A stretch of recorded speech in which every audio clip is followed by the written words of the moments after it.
watching Capital One Bowl Mania. Welcome to the Game Above Sports Bowl as part of Capital One Bowl Mania. From Motown, Central Michigan and Northwestern, both driving distance to Detroit, enjoying some friendly competition during the bowl week this holiday season, and now entering Ford Field for a chance to finish their seasons with a win. Northwestern 6-6 out of the Big Ten. Central Michigan 7-5 out of the MAC. Hi again, everybody. Merry Christmas. Matt Schumacher, the former Ohio State captain, NFL vet Dustin Fox. We are in the holiday spirit. We are. Hope you are as well at home. We are psyched to be here, Dustin, because this is a bowl game that means something for these two teams. Two programs that mirror each other as well in a lot of ways. They do. They both want to run the football. They're kind of old school. They play good defense. There's no opt-outs in this game. Both these teams, they really want to be here. I'm excited for this ball game. Well, certainly for Central Michigan, this is a team that has had one of the better seasons in recent memory, more wins than any of the last 3 years under first-year head coach Matt Drinkle. Took over the program coming over from West Point and has instilled a sense of toughness in this team, which finished 5th in the MAC behind veteran quarterback Joe Labus, who began his career at Iowa, battled through injuries to become one of the most efficient passers in Division I this year. Giving their defense, Dustin, a chance to win games. They were 7-0 this year when holding opponents less than 20 points. Good news, too, for the Central Michigan offense today. They will get Angel Flores back for the first time in nearly 2 months. This was their leading rusher, Matt, until he was injured. Missed the last 4 games of the season, had 8 touchdown rushes, 122 carries. I mean, this guy was their offense, and they get him back for this bowl game. Luckily for them, it wasn't a week earlier because he probably wouldn't have been ready. Well, certainly he adds a wrinkle, something that Northwestern will have to contend with. Third-year head coach David Braun finished 10th in the Big Ten, overachieved to some, underachieved inside the program. They felt like they could have gotten to 9 wins. Caleb Komolafe emerged as one of the top rushers in the conference because of all the injuries in the running back room. And similarly to CMU, this Northwestern offense gave its defense a chance to win games. They were top 35 in the country in points per game allowed. Top 10 best season defensively in program history, and Griffin Wilde, boy, was he a star, Dustin, transferring up from the FCS level. Yeah, from South Dakota State to the Big Ten, and he did a great job. I mean, the last couple of games, you can see those numbers, and the guy was nearly responsible for like 30% of their offensive productivity this season from the wide receiver spot. So it says a lot about that young man. Expect him to make some plays this afternoon. Our officiating crew, led by Ted Pitts, out of the Sun Belt. Central Michigan playing at Ford Field for the 12th time in program history. Of course, this building hosts the MAC championship, and for Northwestern, looking to make it 6 consecutive bowl victories. One of the longest active bowl winning streaks in the country. We are set for the Game Above Sports Bowl. Merry Christmas, everybody. We're underway.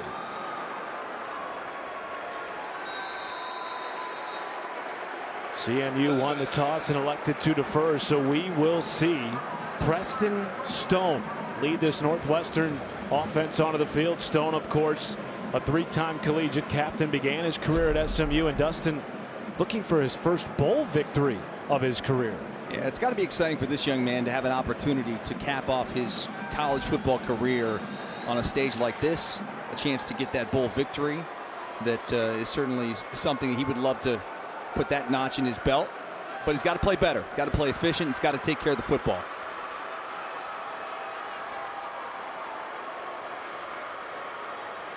First play, a fake to Komolafe, and the ball might have gotten batted down to the line of scrimmage by Dakota Cochran. This is a CMU defense littered with Michiganders, a program with 41 Michigan natives who are juiced to play at Ford Field, the home of the team that they all grew up rooting for. I think that's going to be the big theme throughout this game, Matt, is if Central Michigan's going to have a chance to stay in the ball game or to even pull the upset, it's going to be because they're motivated. So many of these guys, Matt, played in this area, in the Detroit area, Detroit Metro, with an opportunity to come home. Komolafe stretches that for maybe 2 yards. Caitlin Carroll, the Cincinnati transfer corner, made the play. Yeah, that's insane. 16 of these young men are from the city of Detroit or surrounding suburbs as well. Well, and a couple of those guys play prominent roles. Talking about this defense, Jordan Kwiatkowski, who's one of the stars of the defense, and Dakota Cochran, who we saw on that first down play get in the backfield and bat that pass down from Preston Stone. He's another Detroit Metro kid. 3rd down and 8, opening drive for Northwestern. Delayed blitz, pass to the sticks, caught by Wilde, and he will be a yard short. Oh, decision time early, Matt. It's not a full yard. It's about less than a yard, and they're going to keep their offense on the field. I love this. All year long, David Braun has talked about the identity of this team, beginning and ending with its offensive line. Multiple all Big Ten players across the front 5, multiple guys with NFL futures. An early test for the Big Ten front on 4th down and 1. Komolafe, he was stopped! And CMU's defense comes up with the biggest play so far in this game. And guess who's in the middle of that scrum? The 2 main linebackers, Brown and Kwiatkowski, the local kid from Sterling Heights, Michigan, comes up with a big stop right there in the middle of your defense. You're going to see him right as the gap opens up. He gets in there. He's able to corral Komolafe, and a huge stop. And talk about a short field. They're at the plus 34 of Northwestern. For a CMU offense that has been at its best when leading early. This is a team that has 7 wins this year when leading at halftime. Underneath route, pass was caught by Tommy McIntosh, who began his career at Wisconsin. Really didn't play much over the first 3 seasons of his collegiate career. Had a breakout season this year, receiving balls from Joe Labus, who was in the transfer portal when Matt Drinkle and his staff took over. Coming over from West Point, they convinced him to stay despite the multi-quarterback system, and he has shined, finally healthy as a starting quarterback.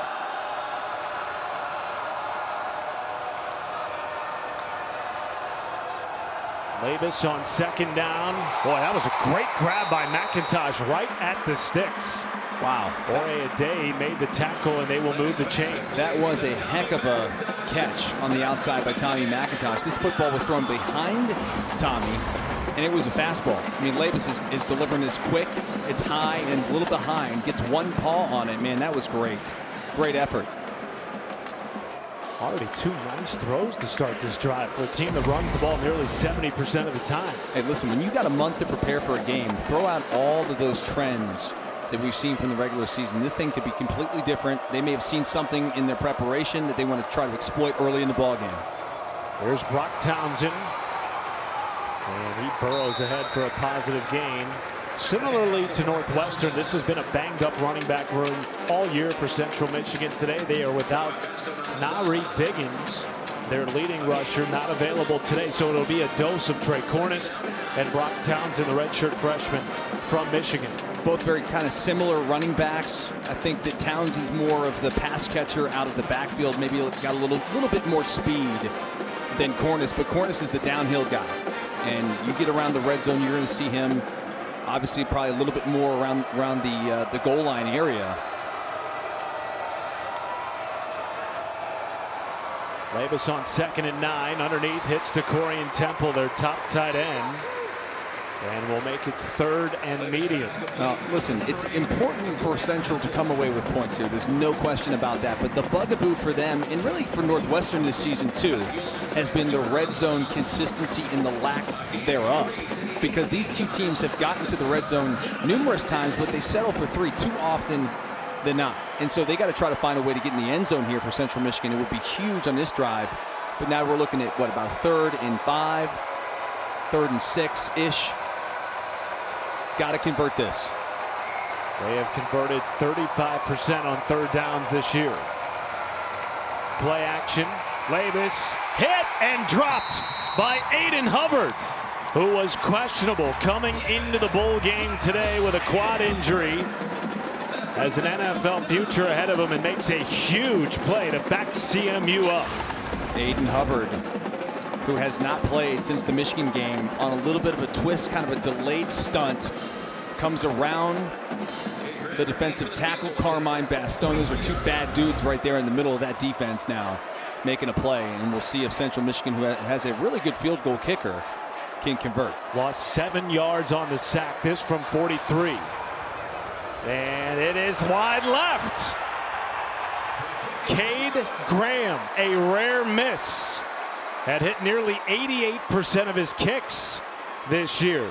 Perhaps the sack by Aiden Hubbard, the play to knock them out of field goal range. No blood in Detroit.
The GameAbove Sports Bowl is brought to you by GameAbove Sports. Bring forth greatness. And Capital One.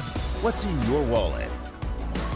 Central Michigan and Northwestern both visited Gleaners Community Food Bank in Detroit this week. Players helping package potatoes and other items that will provide households throughout the city with sufficient and nutritious food during the Christmas holiday. As we welcome you back to Detroit, Matt Schumacher, Dustin Fox, Ashley Stroline on the sideline, and Northwestern takes over right around where they got stopped on a 4th and 1 on their opening drive of the game.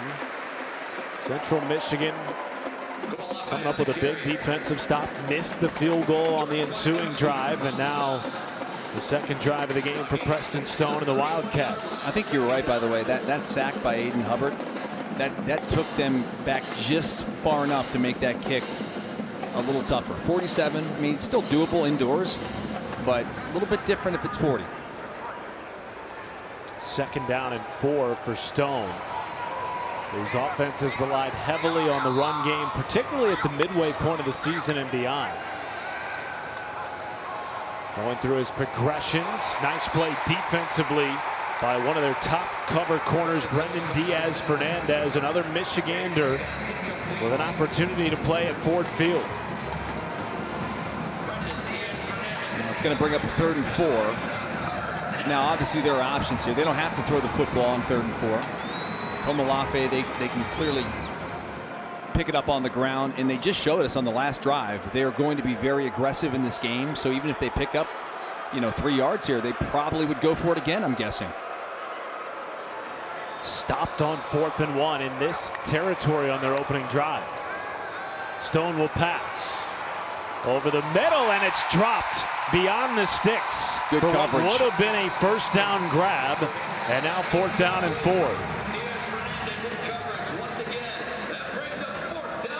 And I believe it was Hayden Elegon, the intended wide receiver.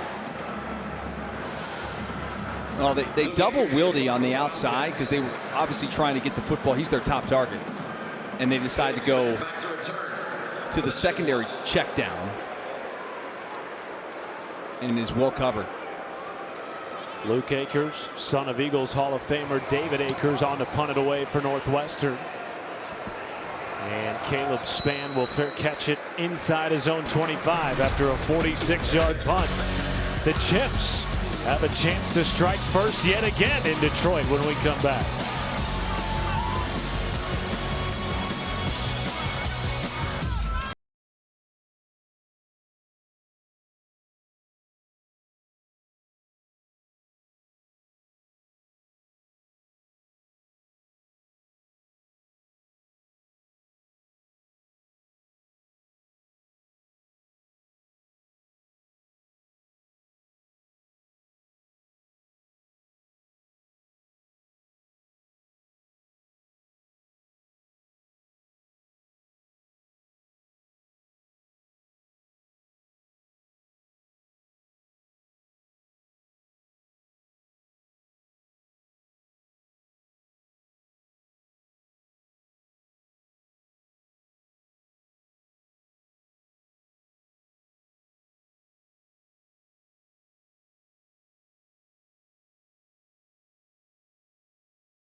Back in Detroit, David Braun's Northwestern Wildcats dropping 4 of their final 5 games of the regular season, 3 of those by a touchdown or less. Told us after their overtime loss in the regular season finale to Illinois that there was a heaviness in their locker room, a feeling that they underperformed to their potential. Felt like they could have been a 9-win team this year.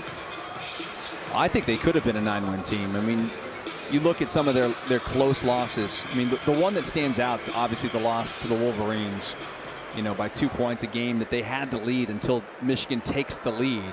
5 turnovers they created in that game and still not able to capitalize. I think that is what keeps David Braun up at night. Part of why there's so much urgency for their bowl game today. No opt-outs. Player like Aiden Hubbard, who's missed the last 2 games, has an NFL future. working tirelessly to get back for this game.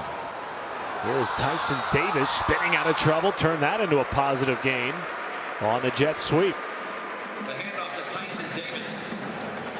Now, this is an offense that really will do anything they can to try and gain an advantage or find some productivity on the offensive side of the football.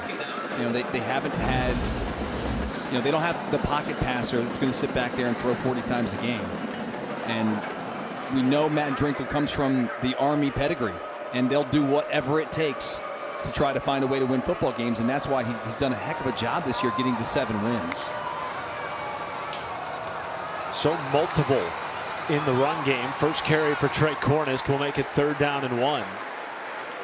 You mentioned Matt Drinkle kind of coming over with that West Point mentality. They completely overhauled the offense in the offseason. What was a tempo spread under Jim McElwain, now a pro-style offense, run heavy with pro verbiage. And that required reteaching a lot of things to many of these players who stuck around through the coaching change. Good opportunity to bring Angel Flores in the game. 3rd and 1, Matt. Guarantee he's running the football. First snap of the day for Flores. Quarterback power left side. He has enough to move the chains. First time on the field since late October. And Ashley Stroline has more. Thanks, Matt. Well, Central Michigan head coach Matt Drinkle was asked what his favorite and best trait is when it comes to Angel Flores. He was kind of flabbergasted when he was asked that question because so many things apply, but he says if he has to pick one, it's his leadership. He's so genuine, so authentic in how he leads both on and off the field. I asked Flores what he thought about coach's comments. He said the respect is mutual, crediting Coach Drinkle and his staff for changing this program and showing these guys how to be great men both on and off the field. Here he is in a passing situation, scrambling out of trouble, dropped in the backfield for a loss of 2. Migo Jackson with the 2nd sack of the day for Northwestern. And Ashley, Matt Drinkle even compared Angel Flores to somebody like Tim Tebow, because many people think Tim Tebow's too good to be true. Such a great guy, a man of faith, a strong leader, fantastic football player. Then you get to know him and you're like, no, no, no. This is who he is all the time. That is Angel Flores to Central Michigan. No doubt. You know, it's great when you hear these stories about a player, and then when you hear the stories that no, he's actually the exact same way everyone says he is. It's remarkable, and just sounds like a really great young man. Lavis now back into the game. Getting out of trouble, hit as he threw, wobbling ball is out of bounds, intended for Tyson Davis. Ash.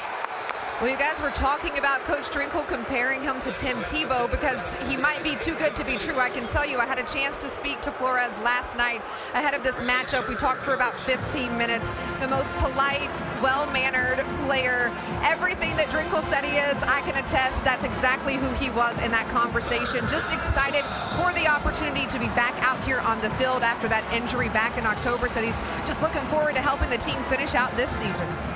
Well, and Ashley, as Dustin alluded to earlier in the game, had they played a bowl game earlier in the season, he would not have made it back. Yeah. It's only because this was after the Christmas holiday that he had a chance. And now a pre-snap penalty, and I believe it's a delay of game on Central Michigan.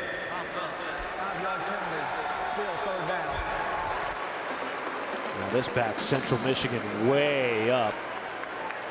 Matt Drinkle was hoping that their 2nd drive of the game, after stopping Northwestern again, would lead to points. But they got a long way to go here. 3rd and 17. You don't need all 17. You will try to do something here. Maybe you can pop a screen, something underneath, break a tackle. Lavis quick throw, underneath it goes. Back to the original line of scrimmage to DeCorian Temple. Their leading tight end with his 2nd catch, and now the punt unit comes on for the Chips.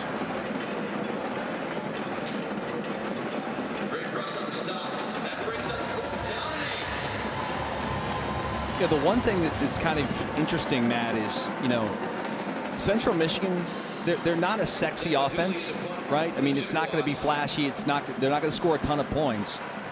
But it's fine for Coach Drinkle because he's spent all this time at West Point, as you talked about. I mean, they win any way possible. and they sort of have that do whatever it takes mentality, and that is Central Michigan. So yeah, it's not the prettiest start. Like, punting the football is not the end of the world for the Chippewas, just as it was not the same for Army and West Point. 0-0, goose eggs from Motown.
Coming up next on ESPN Deportes and the app, our bowl tripleheader rolls on with New Mexico and Minnesota in the Rate Bowl, and we cap the day with Florida International and UTSA in the Serve Pro First Responders Bowl. That is all coming up later on today, right here on ESPN. UTSA led by son of NFL veteran quarterback Josh McCown.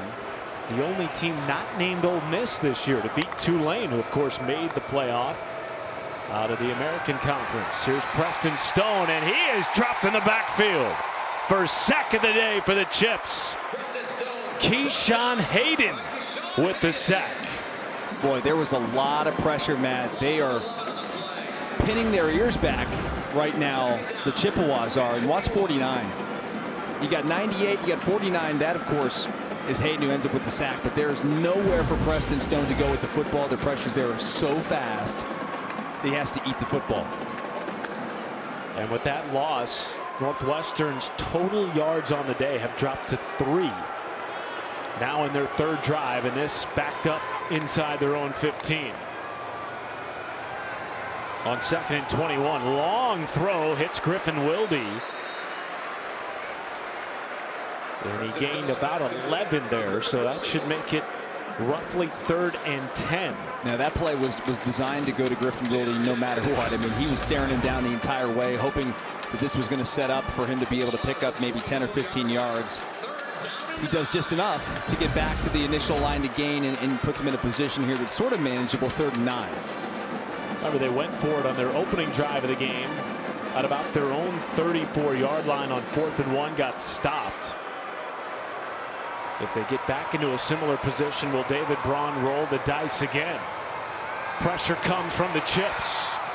Stone off his back foot. Ball is popped in the air. What a play by Brendan Diaz-Fernandez, laying the wood on Griffin Wilde, who is shaken up after the hit. Boy, Wilde took a shot on this play, and make sure he's okay on the sidelines. But man, you can see right at the end of the play, Diaz-Fernandez comes off his route, comes back to the football, and they both kind of took a little bit of the brunt of that hit. What a start to the day for the senior from Detroit, Brendan Diaz-Fernandez. Second punt of the game for Luke Akers. Caleb Spann back to receive at his own 25. Boy, that was nearly blocked by Central Michigan, Matt. Spann evading tacklers and then gets dropped by Mac Uline, their starting linebacker. Boy, Griffin Wilde shaken up, and we've just been told he walked to the injury tent, Dustin, after that hit by Brendan Diaz-Fernandez. Well, and that would be a devastating loss to this Northwestern offense if Griffin Wilde's not able to come back in this game. Hope he's going to be okay. They'll take a look at him down there on the sidelines. But he's their playmaker. I mean, he's clearly the go-to guy. The two big snaps right there on that drive, they tried to pick up something and both targeted Griffin Wilde on the outside. Angel Flores will start this drive at quarterback for CMU, their third drive of the game. And he weaves through traffic to pick up 4 or 5 on first down. Oh, this is going to feel like an Army-Navy type of game, isn't it? Well, that's Field what position. Matt Drinkle wants. Yeah. Oh, for sure. The games they've won this year, 7 of them. Oh, they run for 200, they win. Hold opponents under 20 points, they win. Yeah. Scoring first is a big key for them as well, as we see Marcus Beeman check into the game. Leading at halftime, they win. This has been regularly a 3-quarterback system. Beeman started playing over the last 4 weeks of the regular season due to the injury to Angel Flores. The other quarterback was Jaden Glasser, who they are very high on as a future potential starting quarterback at CMU. He is not available for this game due to injury. And now 3rd down and 3. And the big 41, Rusty Van Wetsinga comes in the game as an extra blocker. How many teams have a traditional fullback? They do. Lined up in a 3-point stance. Oh, I love that. Beeman following his blockers, and he is wrapped up short of the line to gain. And guess who? The all Big Ten linebacker, Mac Uline. Boy, I just don't like that play design. It's too long to develop. And Beeman's trying to be as patient as he can to let the block set up, but you only need a yard and a half. This is, and you bring the fullback, and this has got to be downhill now. You got to go right this second, and instead they take way too much time to let that develop, and Mac Uline makes him pay. Declan Dooley on for his second punt. This one a boomer, and good sign for Northwestern. Griffin Wilde back onto the field. Fair caught that at about his own 20. Curious to see how Northwestern handles this drive. 3rd drive of the game. Could they go back to the ground? You know, they've been passing a lot, and I honestly feel like they don't need to do that in a game like this. I mean, they've got a Big Ten offensive line that has played so well this year, Matt. They've gelled as the season has gone on. And having Komolafe back for this game, I'd be just handing the football to number 5 as much as I can and see if we can get some points on the board. To that end, he missed their final game of the regular season against Illinois. Prior to that, he had rushed for 115 yards or more in 3 of the previous 4 games. Has only carried it 4 times so far today. This the 5th. Lost the helmet. Thought it was a ball too. Looked like a football. It sure did for a second. Jordan Kwiatkowski made the play, and they will give Komolafe a gain of 3.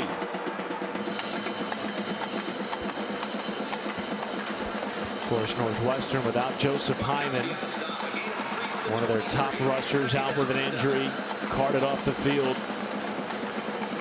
against Illinois, and they've been without their back-to-back leading rusher Cam Porter since week 2 of the regular season. Robbie Preckle now in at running back. This pass out wide, caught, fighting for extra yards. It's Wilde, and they will give him enough to move the chains. He got a really nice spot. Had to get to the 30. The official comes in and says first down. Preston Stone's getting up to the line. They're trying to go quick. They were awarded the line to gain, and now they want to get up on the ball and go fast. First down of the game for the Wildcats. Here is Preckle, and he is stopped in the backfield for a loss of 2. Dakota Cochran met him first. They give to Robbie Preckle.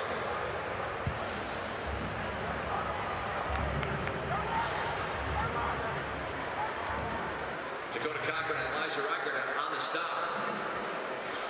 A loss of 2 back to the 28-yard line.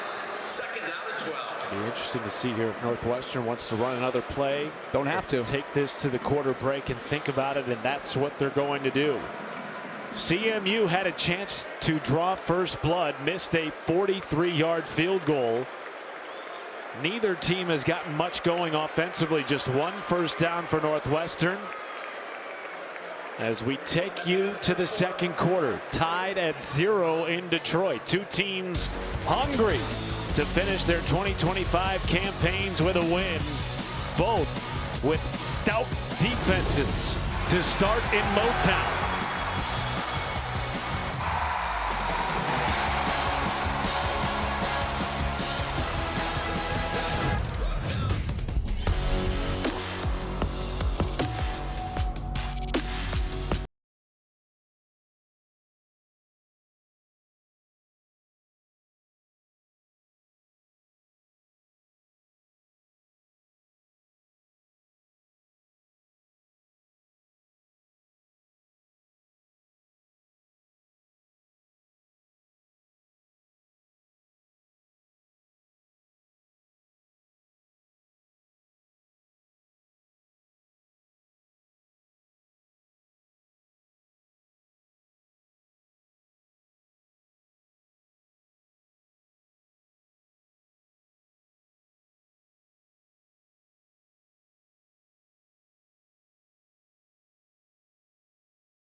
One quarter down to the Game Above Sports Bowl in Detroit. As we start the second quarter, moments ago, Ashley Stroline asked Matt Drinkle about using 3 quarterbacks for CMU today. Vince, what's the mindset there? How we started the season out. We know we usually play with 2, but with Angel coming back off injury, we're kind of settling in between him and Marcus, letting those guys roll through here and get settled. All right, Coach, appreciate your time. Best of luck with the rest of the way. Awesome. Thank you, guys. Are we able to use that now? Well, it is Preston Stone, the Northwestern quarterback, who starts the second quarter on the field. His offense had just 11 net yards in the opening quarter. Did not rely much on the running game as they did over the end of the regular season in narrow losses to Nebraska, Illinois, and Michigan. This catch made by Lawson Albright, their number 2 tight end, brings up 3rd down after the tackle by Caleb Spann. All right, so 3rd and 9. You got to think Preston Stone's going to have to drop back and throw the football here, and Central Michigan's going to do the exact same thing they've been doing, which is bring the pressure. They like to create pressure from their linebackers, so got to think that at least 5 are coming on this one. Northwestern 0 for 3 on 3rd down so far today. Standing up there at the line of scrimmage. And they do go to the ground on 3rd and 8. Caleb Komalafe with a 1st down gain, just the 2nd first down of the day for Northwestern. Great block there on the left side by their stud left tackle, Tiernan. And then that's where you want to run the football. That guy is a NFL left tackle. Rated the 6th best offensive tackle in ESPN's NFL mock draft. One of a number of future NFL offensive linemen that this Northwestern team has, Dustin. It's part of why they adapted their offense during the bye week going into week 4. Decided we're going to rely on the best position group on our team, the offensive line. When you've got a good offensive line, you've got a chance. And that's why I think they've been in these tight ball games against Michigan, against Nebraska. You know, they beat Minnesota. They're tight against Illinois. Like good teams in the Big Ten they can compete with because they're able to hang in there in the trenches. Fake it to Komalafe. Time for Stone. Has his man out across midfield. 1st down and a lot more for Hunter Welsing. Their top tight end, honorable mention, all Big Ten recipient.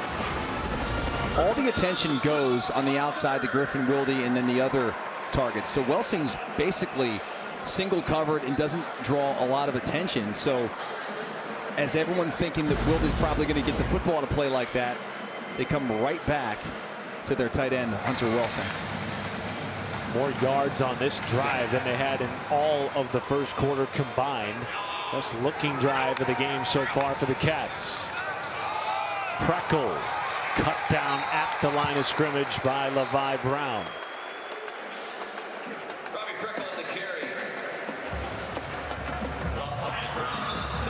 You know, all these linebackers for Central Michigan, Kwiatkowski and Cochran and Brown, they're all seniors. But Levi Brown's probably the most underrated out of that group. Probably needs to be talked about a little bit more because he's extremely physical, makes a lot of plays. Smart kid. Guy you love to have playing linebacker for you. All these dudes seniors. Quick throw, batted down, almost intercepted by CMU.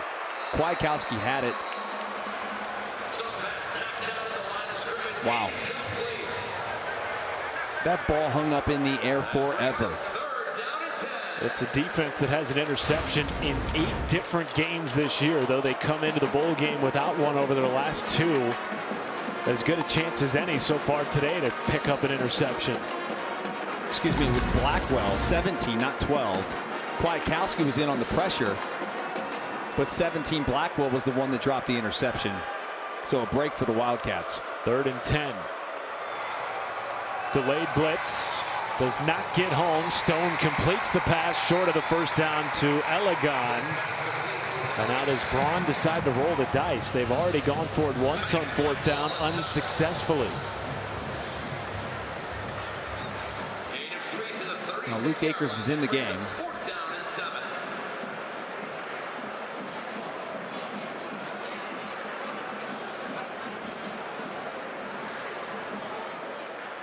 In punt formation. Surprising here in plus territory. In most games, I'd say, yeah, it's surprising. In this game, we just watched that first quarter, right? I mean, we know what we saw. I think if you pin him inside the 10 here, it's going to feel like the field's 200 yards. And they do pin him at the 6 after an excellent 30-yard punt by Luke Akers. Deepest starting field position of the day for Central Michigan when we come back.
Ridiculous. What a showcase event it'll be. The college football playoff quarterfinals begin New Year's Eve and continue New Year's Day. Cannot wait for the CFP, but still a lot of football to be played before then, including this triple header on Saturday on ABC. Penn State taking on Clemson. Cade Klubnik's final game as a collegiate quarterback. Georgia Tech, BYU, then Virginia and Missouri.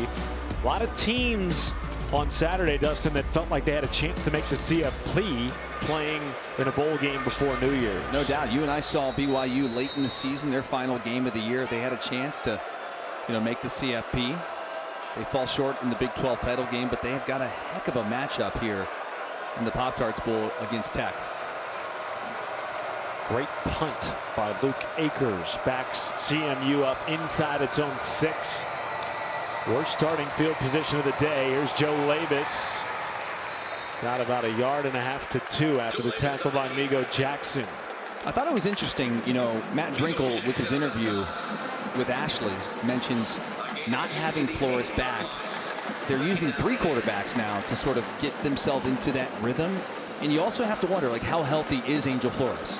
Hasn't played a game in over a month, right? And so to bring him, you also want to be like respectful of the situation and take care of the kid. You can't just throw him out there and expect him to be able to play, 35, 40 snaps. So you sort of want to have a pitch count on him, but also you want the offense to get some sort of a rhythm.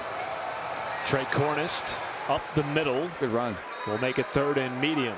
The handoff to Trey Cornist. To your point, Flores last played on October the 25th. Sprained his right MCL against UMass. Did not expect to play again this year after that injury, but because of the schedule of their bowl game, when it takes place, he was able to get an extra week of rehab and get ready for this game. We've seen him a couple of times running the football so far in the first half. Not bringing him in here, though, for 3rd and 3. It's Joe Labus.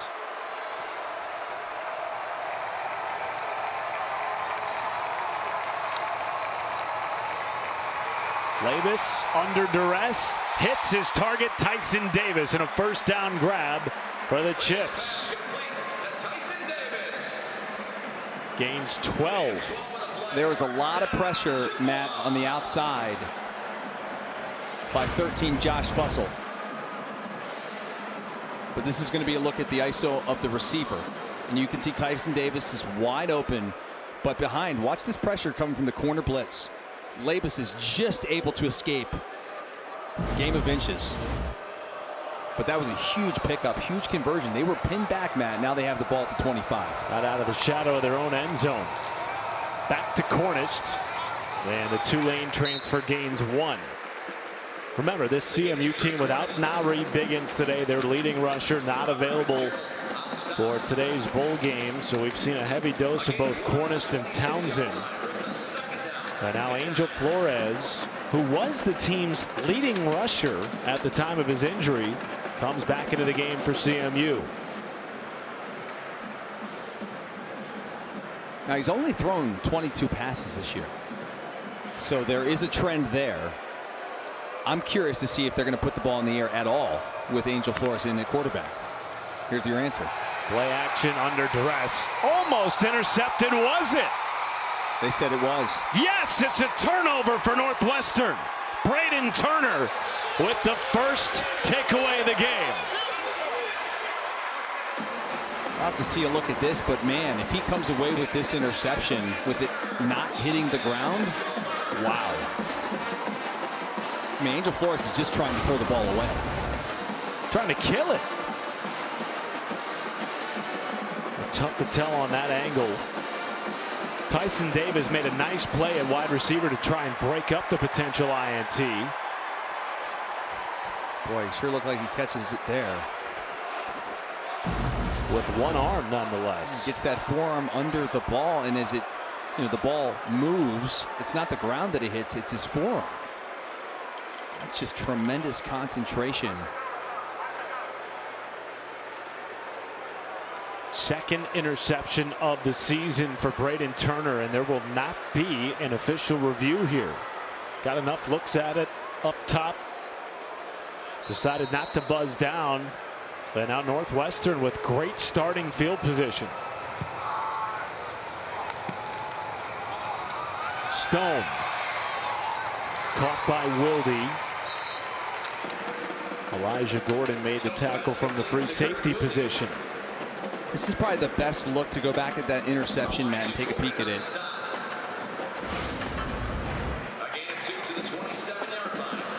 It's just nothing you see right there that says that that is not a clean catch by Turner.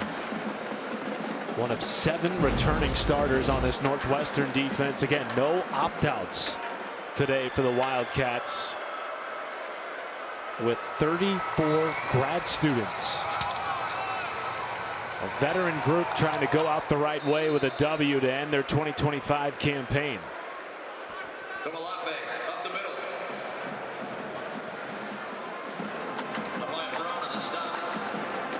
In Central Michigan, they do a very unique defensive design where they essentially bring pressure on almost every play. And on that play right there, I mean, you watch both of those safeties, they're up in the box, they're blitzing. I mean, a lot of zero coverage on the outside, and they're really selling out for the run. Let's see what they do here on this third down. But all these guys up front, they're getting in there. Stone takes a shot to the end zone as Weldy for a touchdown. 23-yard grab. Northwestern strikes first.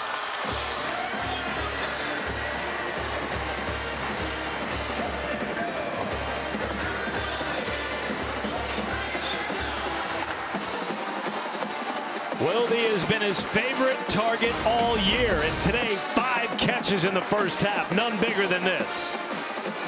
There's no doubt. Defeated position, Elijah Gordon, the man in coverage here against Griffin Wilde, and he's flat-footed on the corner route, and that just allows Wilde to break free as they do a little bit of window dressing on this PAT attempt. Jack Olson makes it a 7-0 start for the Wildcats after the interception by Braden Turner.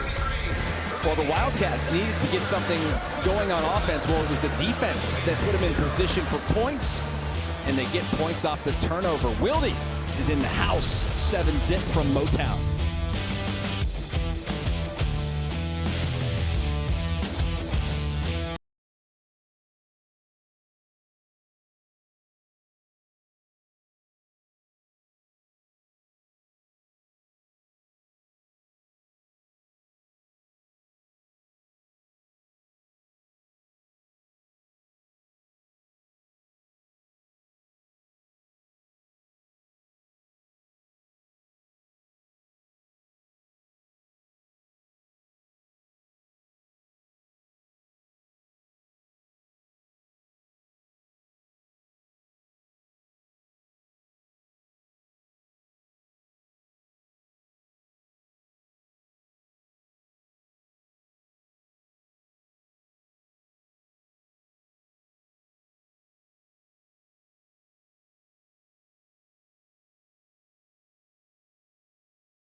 The Game Above Sports Bowl is brought to you by Capital One.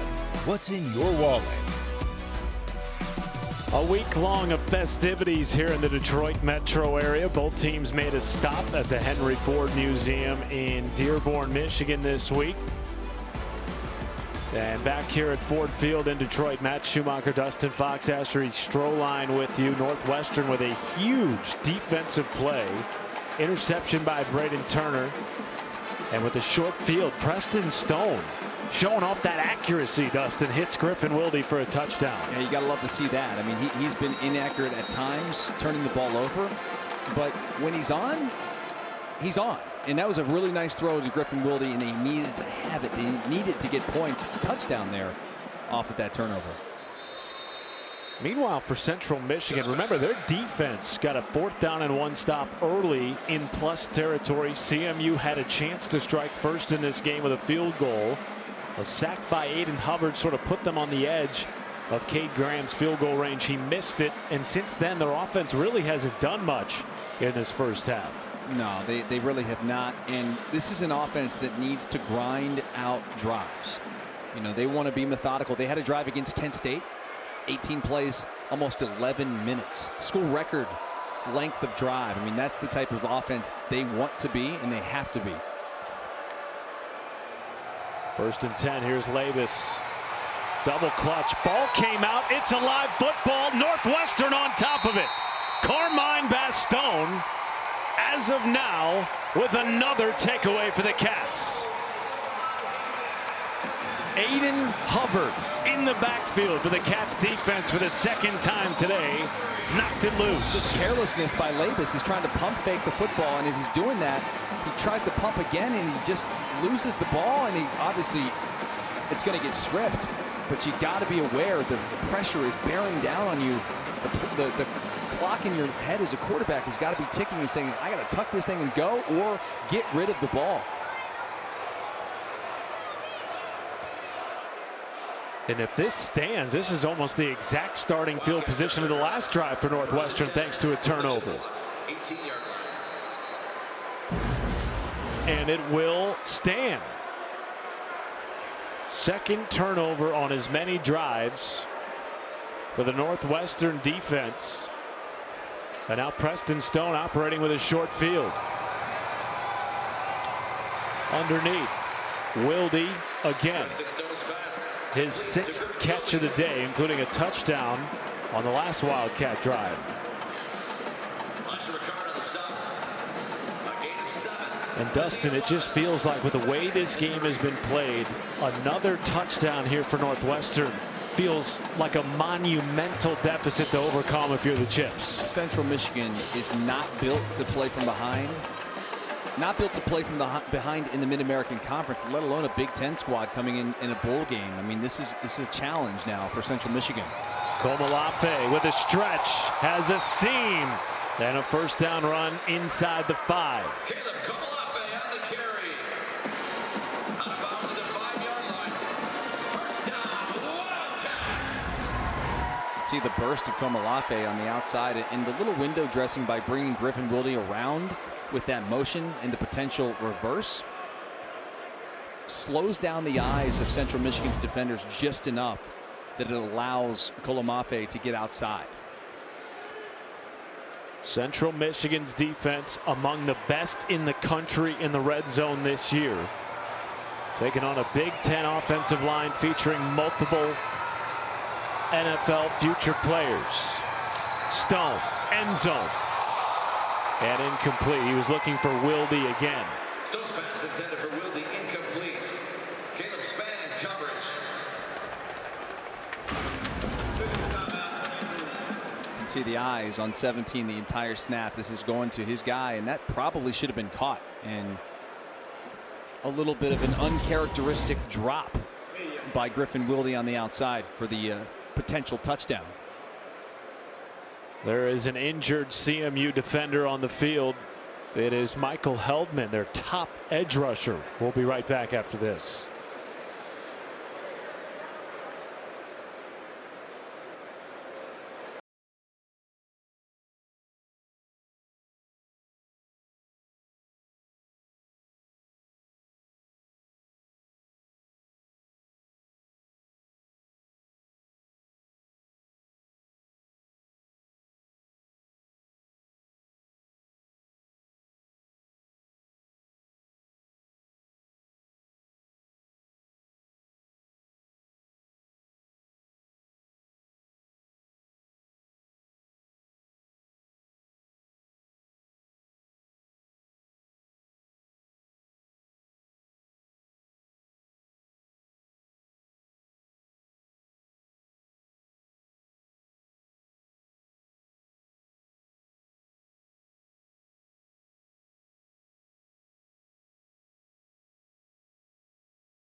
Keep on bowling tomorrow with a quadruple header on ESPN. Pittsburgh and East Carolina, UConn and Army, North Texas, San Diego State, and we finish the day with LSU and a top 25 Houston team all Saturday on ESPN.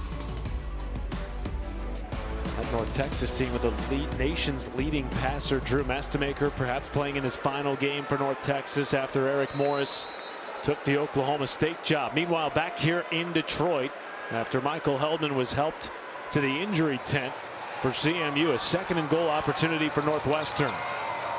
Ball is on the ground. Who got on top of it? I think Northwestern got back on the football. Boy, a fortuitous bounce for Caleb Komolafe. What could have been a disastrous turnover in the red zone. Yeah, there's no doubt.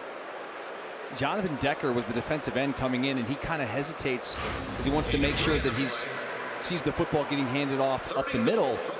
But if he doesn't, I mean, he would have been right there. I mean, goodness gracious, you're right. Fortuitous bounce. It's a perfect way to put it. Ball on the 2-yard line now for Northwestern. They have all too often settled for field goals this year. Preckle is stopped. And that brings up 4th and goal. Decision time again for David Braun in the first half. I'm sure that they would love to go for this, but I think the right decision is to take the 3. You make it a 2-score game. Boy, they're going to lead the offense on the field, it looks like. Already once today, they've been stopped on 4th down. I just don't know, like, 10 points is going to feel like 21. But if they get this, I'll be looking like the fool up here. Under 10 on the play clock. They may burn a timeout, and they will. Maybe it'll give them a little more time to think it over. This is the first charge timeout of the half. Be 30 seconds in late. Well, in there you can see they were going to run something that was unconventional, and they were a bit disorganized, so they decided to take the timeout. Maybe now you want to rethink things. Or at least if you're going to go for it, run something that you're accustomed to doing. I hate when teams get in these 4th and goals and 4th and 1 or whatever, and then you try to do something you don't practice all of the time. As we take a look at our Bowl Challenge Cup, brought to you by Progressive. Last year, the American Conference won the Bowl Challenge Cup, brought to you by Progressive. Last year, Matt? They won 6 out of 8 bowl games. That is impressive. Last year. Boy, Big Ten's got a lot of opportunities, including your Ohio State Buckeyes playing in a Fiesta Bowl rematch against Miami. Shades of 2002 with Dustin Fox on the field for a national championship. Matt Schumacher, Ashley Stroline also with you. A big 4th down and goal at the end of the first half here for David Braun and his Northwestern Wildcats. Play of the game thus far.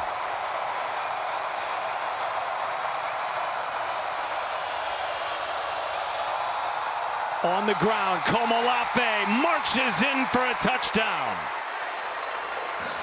And the call proves correct for David Braun. 11th rushing touchdown of the season for Komolafe, makes it a 2-touchdown game.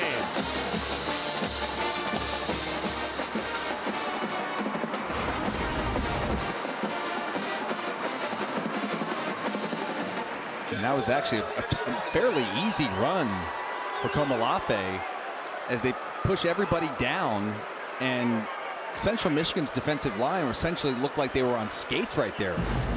They got pushed in a wide open lane for Komolafe to get into the end zone for his 11th rushing touchdown of the year. And now 14 points off turnovers in the opening half for David Braun and Northwestern. Both touchdown drives starting in plus territory, and Matt Drinkle's group, who's played so well this year when leading, now looks at a 14-point deficit for an offense that has really not moved the football at all in the opening half. Well, you got to wonder, what are they going to do quarterback here in the second half? And obviously this is a vital drive. Plenty of time before halftime. I mean, if Central could put 7 on the board before halftime, we'd have a whole new ballgame. And they get the ball coming out for the second half after winning the toss and deferring to start the game. A lot of football still to play today. 2 more games right here on ESPN. For now, Northwestern trying to extend their bowl winning streak to 6 straight. 3rd longest active bowl winning streak in the country right now. They lead it by 14 against a Central Michigan team that has just gutted and grinded and clawed out wins all year behind veteran quarterback Joe Labus. Began his career at Iowa. In fact, his only start with the Hawkeyes was a 21-0 win in a bowl game in 2023 against Kentucky. Comes here. Was that the Outback Bowl? It sure was. Oh, wow. Comes here. Was the starter last year. Shoulder injury sidelined him for the final 6 games of the regular season. Worked so hard to get healthy for 2025, and he lost to football. Michael Kilbane. Are you kidding me? 3 straight drives with a turnover for the Chips. Can't make this up. I mean, unbelievable. I mean, this is a nightmarish Matt, 3 drives for CMU. Possessions where you're just essentially handing the football to them inside the 30-yard line. Not only 3 consecutive drives, 3 straight plays.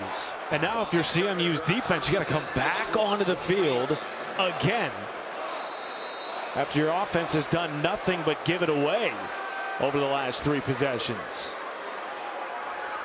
1st down and 10 for Stone inside the 25.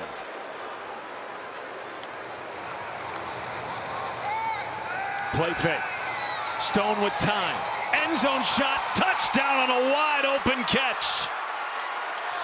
Lawson Albright with the 3rd TD of the game for the Wildcats. And his first touchdown reception of the year.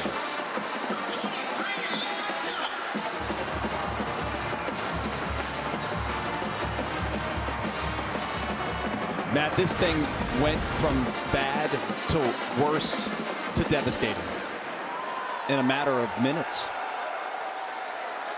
And boy, how is he so wide open?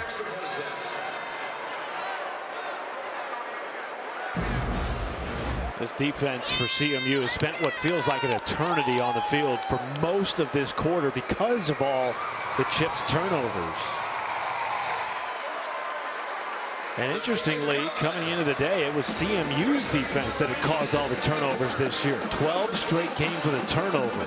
Instead, it's Northwestern +3 in the turnover margin. They've scored on all 3.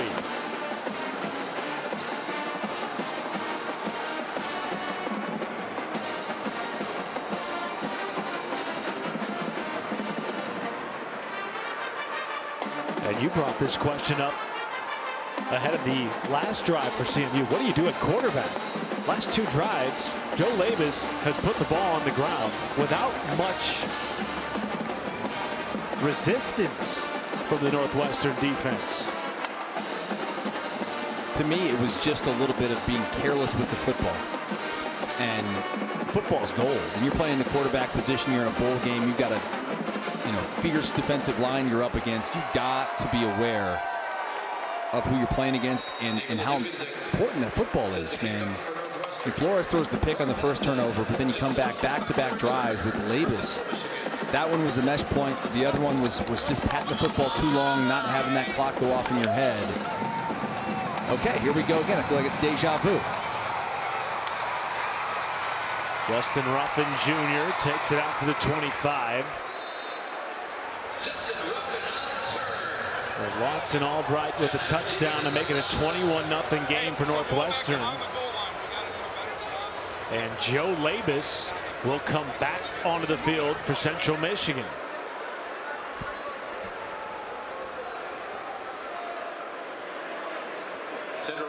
Certainly with Angel Flores, though he has not thrown the football much this year, he does offer a different look for this Chips offense that is so heavily relied on the run game.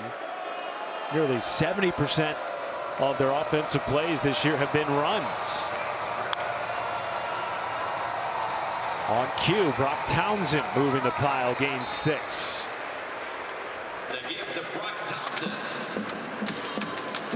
This feels like a monumental drive for Central Michigan if they want any chance to compete in the second half of this game. Their first-year offensive coordinator, Jim Chapin, searching for answers. Well, they need to find some explosives, and those are hard to come by, especially against this very stout Northwestern defense. And you're down 2 scores. Your offense on the season only averages 23 points. Time is of the essence. Some trickeration goes underneath to Townsend. Will make it 3rd and manageable after the tackle by Kilbane. It almost feels like go for it territory if you make this 4th and a little bit shorter if you're Matt Drinkle and CMU.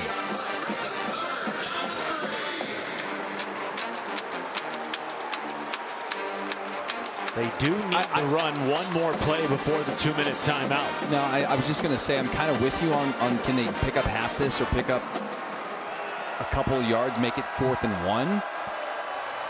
But they may be better off scoring on defense against Northwestern. Labus brought down, gained none, might have lost half a yard. It's Kilbane in the backfield again. Now they got a punt. And it'll be 4th down and 3 after the 2-minute timeout. Northwestern scoring on 3 consecutive CMU turnovers. They lead at 21-zip in Detroit.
Merry Christmas, guys. Looking forward to hearing all that and more at the half. Meanwhile, back here in Detroit, 4th and 3, CMU electing to punt after the no gain on 3rd down. Wilde way back at his own 10. Fair catches after the 57-yard boot by Declan Dooley. And now time for today's clutch delivery, brought to you by Chipotle. Well, these are going to be the clutch delivery for Northwestern as they were delivered by Central Michigan. Turnovers, 3 back-to-back to back. Which is why we have a 21-0 ball game in favor of Northwestern. All these turnovers just happened in literally the last 5 minutes of game action. And the Wildcats, what appeared to be, a game that could go to halftime like 0-0. Well, those turnovers have led to 3 touchdowns. No blood in this game until about midway through the second quarter. Preston Stone, the benefactor of 3 turnovers caused by his defense. And a nice keeper there showing his athleticism. Sneaky athletic transfer quarterback from SMU. Won 10 games with the Mustangs 2 years ago as a team captain. Injured in the regular season finale. Missed their bowl game. Today playing in his first bowl game. He's been excellent. And this offense has looked a lot different in the second quarter compared to how they looked in the first quarter, which included just 11 positive offensive yards. First down and 10. Stone with all day. Has his man over the middle. It's Ricky Amarazzi. Inside enemy territory. Finally dragged down by Dakota Cochran after a gain of 35. Well, 1 minute later, Matt, they're exactly where they were had Central gone for the 4th down. And Dakota Cochran is down after he made the tackle. This defense has to be gassed for Central Michigan with the amount of time they have spent on the field over the last 10 minutes. Well, not only that, the sudden change of having to go off to the sidelines thinking you finally have a second to catch your breath, and then you look up and it's one play, the ball's turned over and you got to run back out there. So yeah, you give these guys credit, but man, they've been put in a tough spot. Let's see what happened to Cochran here at the end of that last play. Number 1. Didn't see something. Just act like me waking up in the morning. You look walking down the steps and you're like, I don't know, I just felt something. After 3 hours of tennis the day before. It's a miracle I can get out of bed. And hopefully he's going to be all right.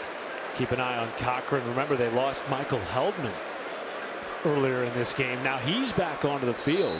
Their top edge rusher. Cochran, their second leading tackler and all-MAC linebacker, will sit out for at least this play. 3-man rush. Stone, low throw, incomplete, intended for Hunter Welsing. Stone's pass intended for Welsing, incomplete. Nice to see Michael Heldman back in the game. Second down and 10. Another one of those local kids who's excited at the opportunity to play at Ford Field. These guys had talked about, vying for a MAC title. They never got an opportunity to play here in a title game. So next best thing, playing a bowl game in your hometown. Pressure comes, screen set up. Komolafe snuffed out. And now that backs them out of field goal range. I didn't love that call. After the loss of 5. You're right on the cusp of field goal range. And now, because that screen was bottled up by Central Michigan, now they're going to be backed out of field goal range. And remember, Matt, early in this first half, Northwestern had the football about this same area. They punted to Central Michigan. Cochran will head to the locker room. Final 45 seconds of the opening half, in which we had no score through the opening 20 minutes of game time. But 3 turnovers by the Central Michigan offense, leading to 3 touchdown drives for Northwestern, has made this a lopsided first half. But a chance for Central Michigan to get off the field here and potentially force a punt. After that loss of 5, back Northwestern out of field goal range for Jack Olson. His career long is 47. Pressure again. Stone feels it. Takes a shot downfield, has Elegon. Lots of contact at the end of that play. Caitlin Carroll with the coverage, and it's incomplete. Well, there was a lot of contact, Matt. Elegon was open. And I'm actually very surprised. Yes, I'm a defensive back, former defensive back. So I'm always siding with the DBs. At least you claim that I always side with the defensive players. But I thought there was a lot of contact there. Let's take a peek. Was that right? Oh, yeah, jersey grab right there. And you got the arm. And Dustin Fox would have got a flag there. No doubt. Most flagged DB in your time in the Big Ten. Oh, had to be. Timeout taken by Northwestern. Had the Riley Moss rules. You got a national championship ring out of it, though. I do. The Hurricanes don't feel like I earned it. How about that rematch? Just can't wait. Cannot. It's been 20 plus years. Back at the Fiesta Bowl. This one will be at the Cotton Bowl. I beg your pardon. We played in the Fiesta Bowl. You played at the Fiesta Bowl, yes. Matt Schumacher, Dustin Fox, the 2002 national champ, and Ashley Stroline on the sidelines. Luke Akers out to boot it away. And now they will shift and bring the offense back on for Northwestern. We were told that there could be some trickeration with the punt unit by David Braun. And now a timeout's going to be called by Matt Drinkle. Central Michigan, it's their first charge timeout of the half. It will be 30 seconds and late. And maybe that was all just about forcing CMU to burn another timeout. Now they'll get the football with just 2 and a long field to go. It could be, and probably was. I can't imagine that they'd bring their offense back on the field on a 4th and 15. It's also possible they didn't have, or they had too many guys on the field trying to shift, get their special teams off and their defense back on. But regardless, it results in a timeout called by Drinkle. And yes, they did have 12. On defense?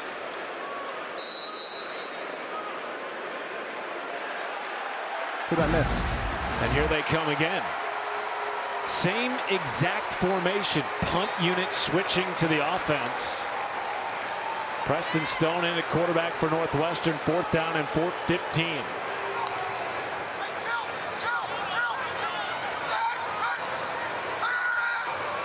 Gonna take delay. And there are a lot of Central Michigan fans here, by the way, as you can hear some boos. 5-yard penalty, still 4th down. Well, it's only a 2-hour drive to Mount Pleasant. A lot of Chippewa fans. And remember, Detroit, a lot of CMU alums live here in the metro area. Home of the MAC championship game. I saw a couple Wolverines hats out there, too. Potentially some big breaking news there. Seeing some of that today. Wolverines looking for their next head coach. That was almost down inside the 5, and instead of touchback, Oria Day was there for Northwestern. Couldn't quite corral. And now does CMU try to do anything here with these final 28 seconds? I would take a knee. Regroup at the half. Yeah, I just, because the last few drives have been these devastating turnovers that you're just trying to do too much, I think. And maybe they will try to take a couple shots down the field. I don't know that they have the weapons to go the length of the field in 28 seconds. Well, you mentioned it earlier. This offense has been built to sustain long drives this year. Here's Trey Cornish. That's a positive gain of 7 or 8 on 1st down. They will not use a timeout. Turner on the stop. A gain of 9. They will get the ball to start the second half. And if I'm Central Michigan, I'm going to halftime and we're just trying to regroup and trying to just settle down a little bit. Play the second half as if it's 0-0 and just see where the chips land at the end of the day, because they didn't play a bad first half. the Chippewas. They played a bad 5 minutes where they basically turned the ball over 3 consecutive possessions that led to points. Northwestern has built a 3-touchdown lead thanks to those 3 defensive turnovers. A couple of fumble recoveries and an interception by Braden Turner. The Cats looking to extend their bowl-winning streak to 6 in a row. They lead at 21-zip. We send you to the studio with Matt Berry, E.J. Manuel, and Joey Galloway.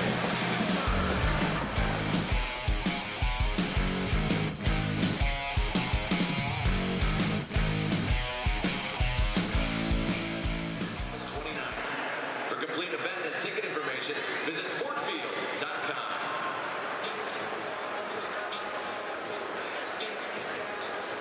At Central Michigan University, you'll discover something new, get experience, get hype.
halftime Chippewa fans. Let's hear it for your Chippewa marching band.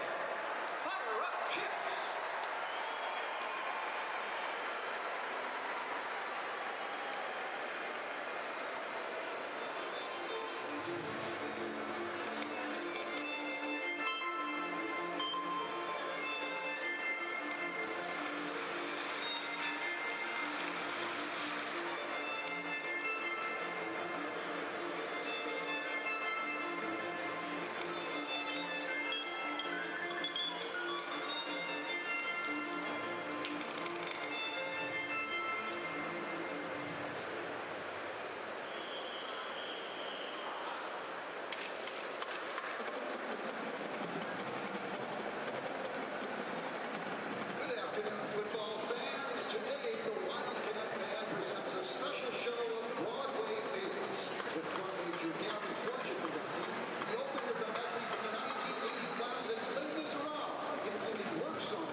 Great teams win in multiple ways, just like spending smarter and saving more with Ally, the bank that's your ally.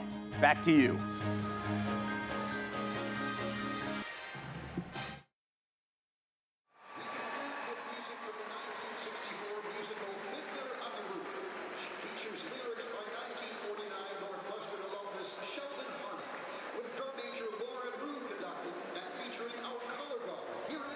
We'll be back in 10 seconds after a message from Ally. Great teams win in multiple ways, just like spending smarter and saving more with Ally, the bank that's your ally. Back to you. Thank you so much. Thank you.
Tally up which school ate the most and determine our Game Above Sports Bowl Coney Dog Challenge winner.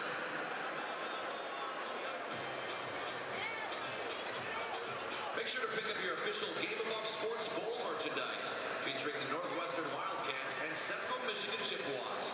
Stop by Gate A to get yours before you leave or visit GASBshop.com.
watching Capital One Bowl Mania.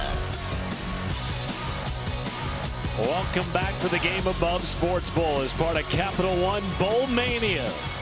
From inside Ford Field in Detroit, Michigan, a 21-0 lead for the Northwestern Wildcats, led by third-year head coach David Braun, whose defense came up with the 3 plays of the game, 3 turnovers on 3 consecutive plays.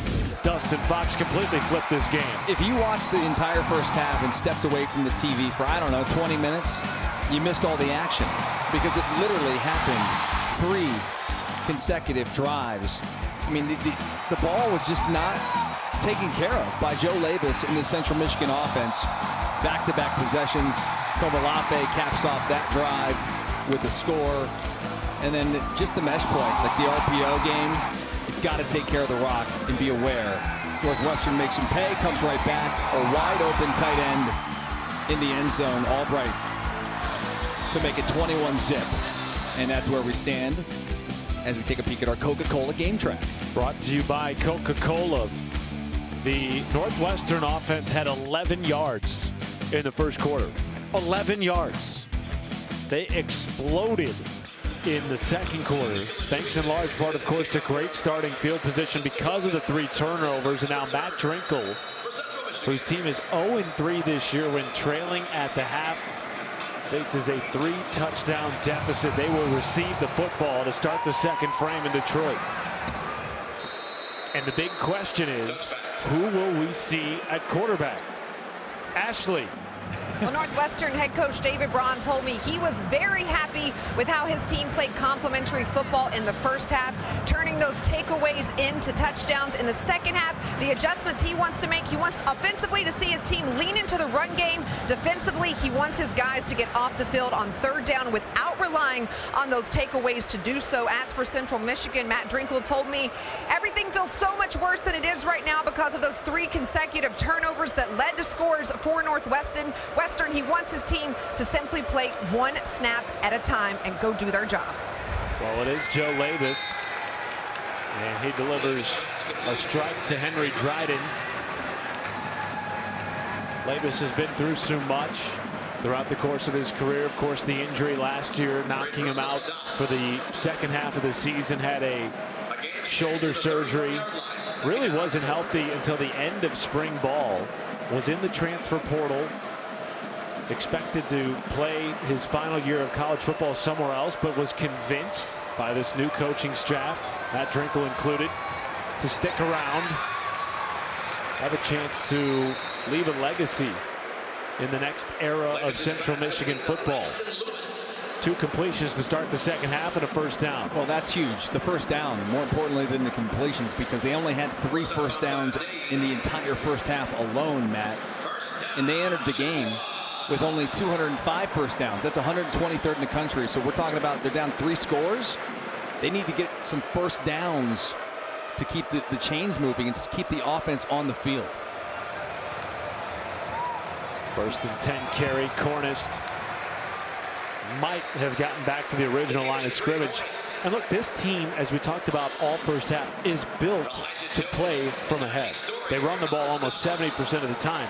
You have to think, Dustin, that needs to get adapted a little bit here in the second half, given the deficit. There's just not enough time for them to come back being down 21 points. They've got to throw the ball. And for them, it forces them out of their comfort zone and puts them in a position with the, it's not a position of strength, put it that way. I've seen a little bit of running quarterback Angel Flores in this game, though not much. Threw an interception in the second quarter on a ball he was just trying to get away. Labus steps up and dives forward 1 or 2 yards short of the line to gain, and there's a Northwestern player down at the original line of scrimmage. Timeout for an injured player on the defense. It is Caden O'Rourke, one of their defensive ends. Media. We will take the break with them. 3rd down and 1 upcoming for CMU, opening drive of the second half in Detroit.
College Football Playoff National Championship. Monday, January 19th on ESPN. A lot of football still to be played between now and then. Boy, we have 4 really electric quarterfinal games in the CFP. Meanwhile, back here in Detroit, first snap of the second half for Angel Flores, a running quarterback for CMU. He will run it here and has just enough to get the first down, but the ball is on the ground. Northwestern says they have it. It's Braden Turner cutting it upfield. Turner is in for a touchdown. Scoop and score. But there is a flag down behind the play.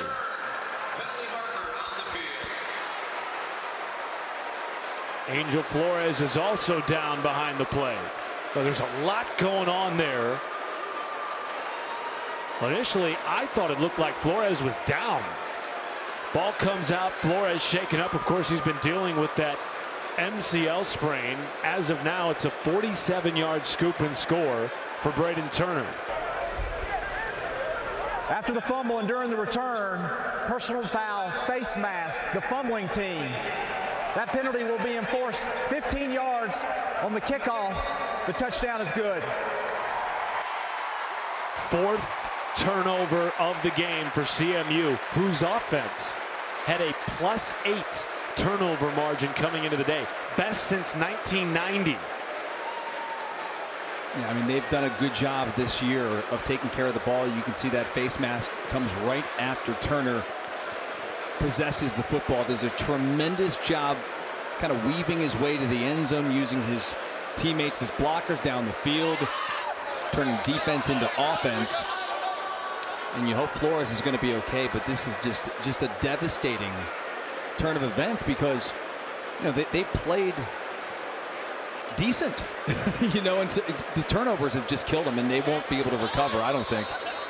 Matt, this is a team that all year they've been playing ball control. They have, as you said, the +8 turnover margin, the best they've had since 1990. It's insane.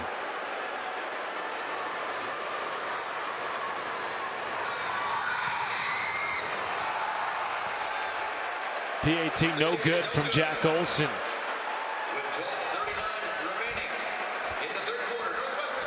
I'm flabbergasted the way this game has turned. I mean, the turnovers that Central Michigan's offense has had have been just giveaways, not takeaways. I mean, you said it best. It's not like Northwestern's taking the ball. Now, the interception was really impressive that Turner had, the first turnover of the game. But the ensuing 3 fumbles that were recovered by Northwestern were just like giveaways. You're right. The ball came out well before Flores hit the ground in the scrum. And Turner, right place, right time, as he has been, frankly, all day and all season. And all 27 of Northwestern's points have come either directly or indirectly off of turnovers. It has been a nightmarish last 15 minutes for Central Michigan.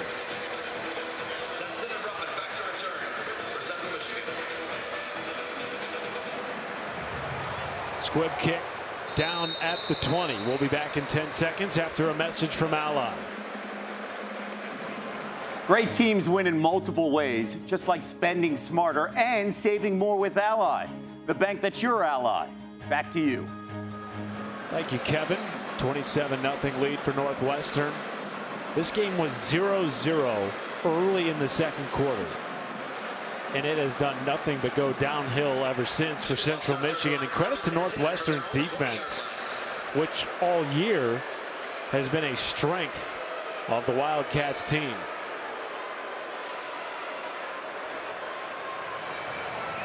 Brock Townsend in the backfield next to Joe Lavis. And they will give it to the redshirt freshman who plows ahead for a gain of 5. Brock Townsend on the carry. Matt Uline on the stop. Northwestern lost 4 of their final 5 regular season games, 3 of which by a touchdown or less, including an overtime defeat to rival Illinois in the regular season finale. And there was just a weight inside the locker room for a program that felt like they left a little to be desired on the field. This bowl game was an opportunity to make a statement for a team, Dustin, that has 34 grads. That doesn't even count the seniors. Such a veteran-laden group that wanted to go out the right way. Well, and you also know how difficult it is to get to an undergrad degree from Northwestern. So it tells you how smart these guys are and how veteran-laden they are. You know, as a group, all those guys are back. They've got their diploma, and they're just trying to play some football. And you're right, Matt. They feel like they left a little bit out there on the field this season, and there's something to prove, I think, in this bowl game. Labus long throw hits Langston Lewis, top tight end for Central Michigan, who's really had a quiet day, largely due to the fact that Central Michigan's offense hasn't been on the field very much. Had 3 straight plays result in turnovers in the second quarter. And those plays, Matt, are just so deflating for a football team, not just the offense, but to your defense that has to go back on the field, and then they score, and this thing just snowballs, no pun intended, day after Christmas. But it has snowballed for Central Michigan to the point now where, you know, anything that can go wrong has gone wrong and will go wrong. And for them, they just need to find a way to turn it around. Trey Cornist cuts it upfield. Robert Fitzgerald made the tackle. First down gain.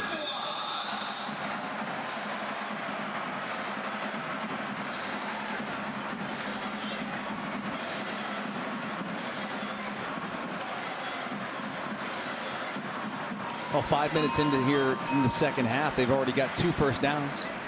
That's a win. Does Alabama have a chance to upset Indiana? Of course. That's a game that I feel like is circled by many around the country as a potential upset special. The 9 seed and the 1 seed. Nice strike over the middle to Langston Lewis. First down. Why do you think Alabama has a chance in that game against the Hoosiers? Well, I mean, first off, injury, defense. they had a bad performance against Oklahoma, or excuse me, Media. We'll finish that thought when we come back. We'll talk more about this on the other side. Braden Turner down for Northwestern.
Game Above Sports Bowl is brought to you by Capital One. What's in your wallet? Back in Detroit, Braden Turner helped off the field, but under his own power. We'll keep you posted on his status. 2 turnovers in the game, including a scoop and score for 45 plus. And really, turnovers have been the story of this game. Northwestern +4 in the turnover margin against a Central Michigan team that had the best turnover margin in 30 years in program history coming in. They were +8, top 20 in the nation. Trey Cornist in at running back. Ball in enemy territory for the first time for Central Michigan since the opening drive, and that is a strike delivered to Lewis, but jarred loose. Incomplete pass. Robert Fitzgerald, the Terminator, laying the wood. And he is down after the play.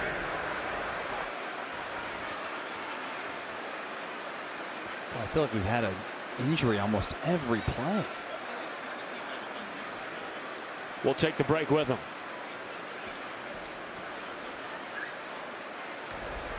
Media.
Welcome back to the Game Above Sports Bowl is presented by Capital One Bowl Mania.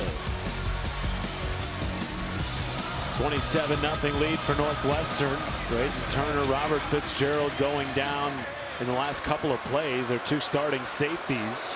Central Michigan driving for really the first time since the opening drive of the first quarter. Trailing by 4 touchdowns. Matt Schumacher, the Ohio State champ. National champ, rather. Dustin Fox. Did you win a state champ? No, we did not. You did not. We did not. Ashley Stroline on the sidelines as well. Offense. 5-yard penalty. Did you win a state down. championship? Nope. No sports? No. I know you excelled. I married into a family where they won a lot of state championships. They hold that over my head. frequently. You're the biggest loser in the family. That's right. Congratulations. You married up. There's the silver lining. There you go. Still waiting to play some tennis with your father-in-law. Name the day.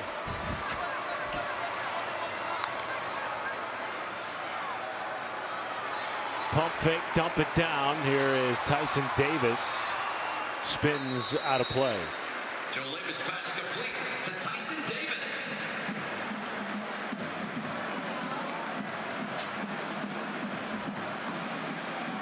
And then Turner on the stop. 3rd down and 6 here for Labus. It's been a great season for Central Michigan, a team that has rich history. One of the 40 winningest programs in FBS history. Made the jump from Division II in the mid-70s. Regularly a contender in the MAC as they were this year. Labus steps up and he's dropped. Aiden Hubbard, 2nd sack of the day for the future NFL star.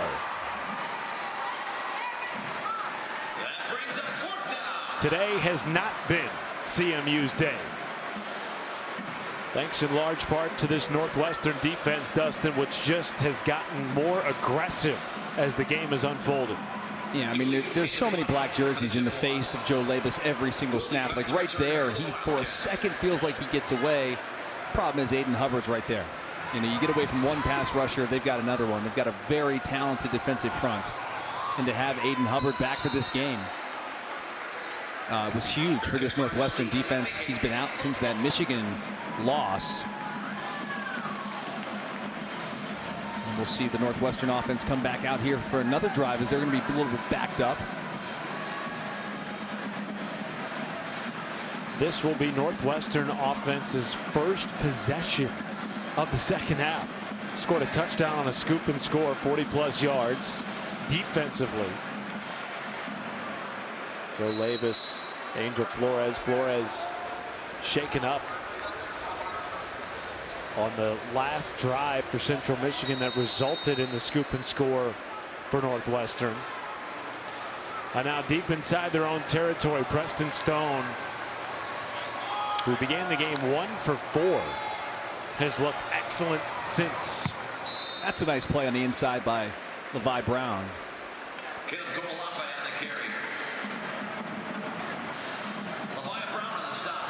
One of a number of seniors on the Central Michigan defense playing in their final game as a chip. Take a look at 40 right in the middle of your screen. Waits, and all right, there's the gap. You got to shoot it. He does. Great tackle.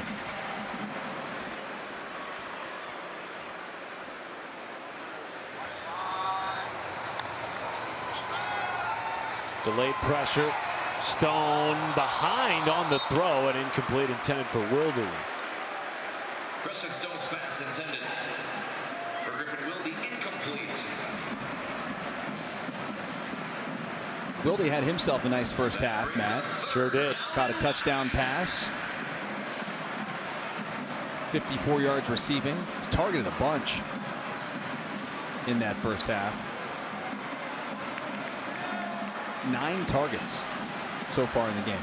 Transferring over from South Dakota State in the offseason, rejoining Zach Lujan as offensive coordinator, who won back-to-back national championships at South Dakota State. Here's Wilde again, 1st down, and extends the drive for the Wildcats. Boy, Preston Stone has looked sharp since those opening 2 drives, and frankly, in the words of David Braun, it's been a little bit of feast or famine for him this year. Really high highs, really low lows, but in that comeback win against Minnesota, 2nd to final week of the regular season, it was one of the best performances that a Northwestern quarterback has had in a long time. Threw for over 300 yards, 25 completions, and a pair of touchdowns. And then you come back against Illinois and throw 3 picks. So it's been that Jekyll and Hyde type of season for Preston Stone. And they're just hoping. I mean, it appears today. I mean, he looks comfortable today. Hasn't turned the football over. One of their 34 grad students playing in his final collegiate football game, and perhaps the last football game ever in his storied career, which began as a star high school quarterback in the Dallas area.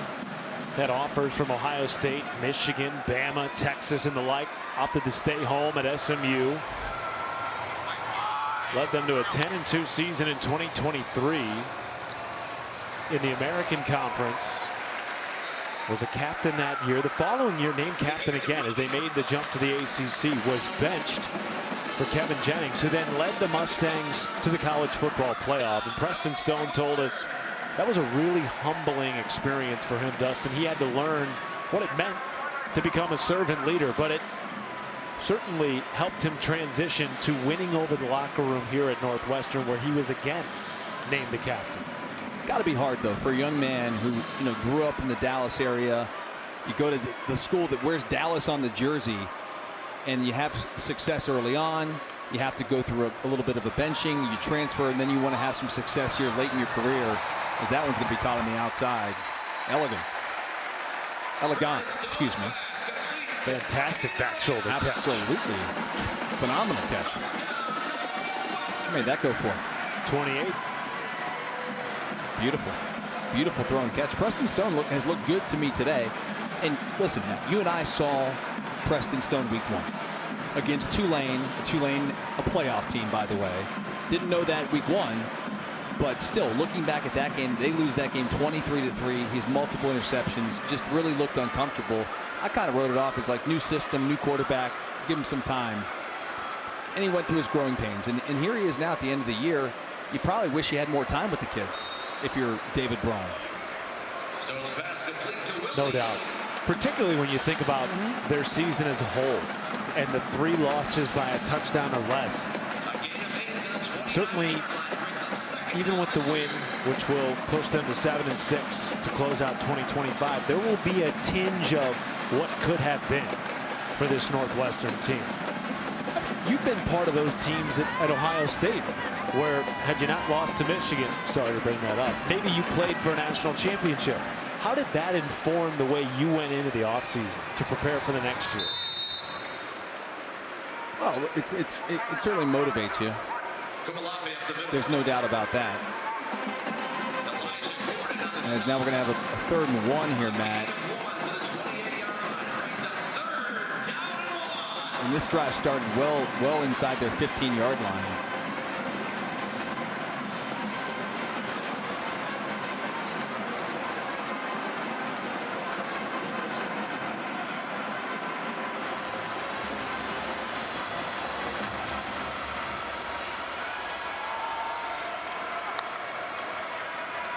Komolafe sifts through the defense for a first down.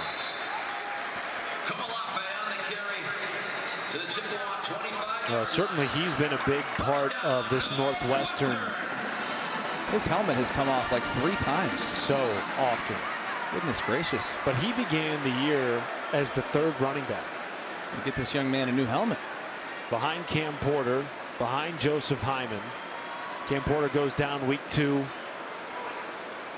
Going into the Oregon game week 3, David Braun felt like they needed to shake things up a little bit, provide a spark offensively, and Komolafe went from the 3rd running back to the 6th leading rusher in the Big Ten. Contact and a late flag comes in. Jayon Jackson draped over Hayden Elegant. You're right, it was a little bit of a late Pass flag. interference. Defense, number 4. That penalty results in an automatic first down. I don't even think it needed to be late. I mean, the contact was there. It warranted the flag.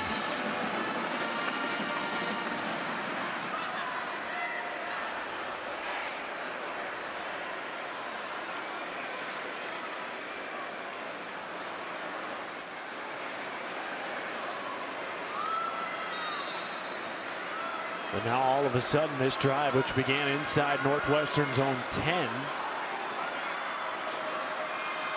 12 plays later, well within the red zone. Robbie Preckle in at running back. Fake it to him.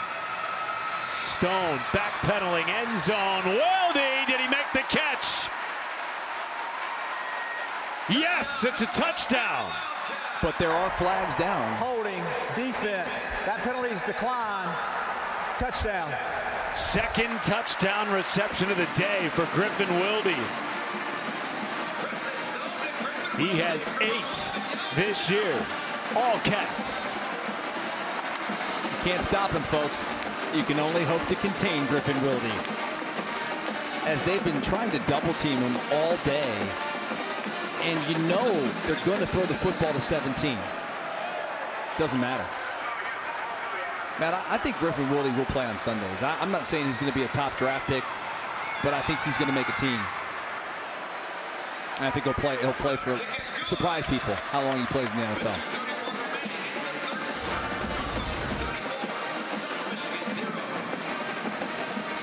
Physical, he's big. He's got great hands.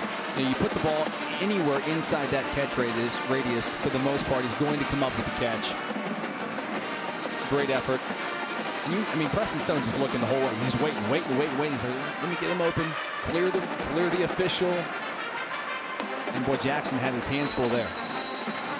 Griffin Wilde, 3rd-team All-Big Ten, best season by a Wildcat wide receiver since Austin Carr in 2016. Over 800 yards receiving, 8 touchdowns. And Zach Lujan told us he feels like his ceiling is still so much higher than what we've seen from him this year. First season at the FBS level in the Big Ten, transferring up from South Dakota State. That's a dangerous proposition for Big Ten opponents next year. Trying to guard Griffin Wilde.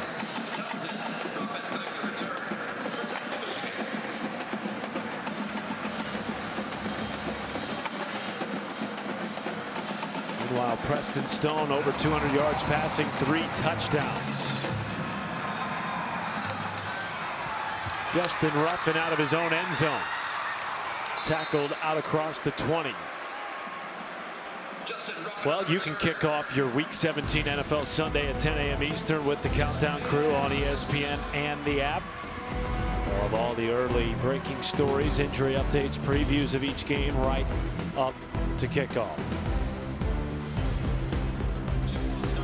Of course, the Detroit Lions surprisingly knocked out of the NFL playoff race last night in the loss to the Vikings, so there will be no playoff football at Ford Field in Detroit this year.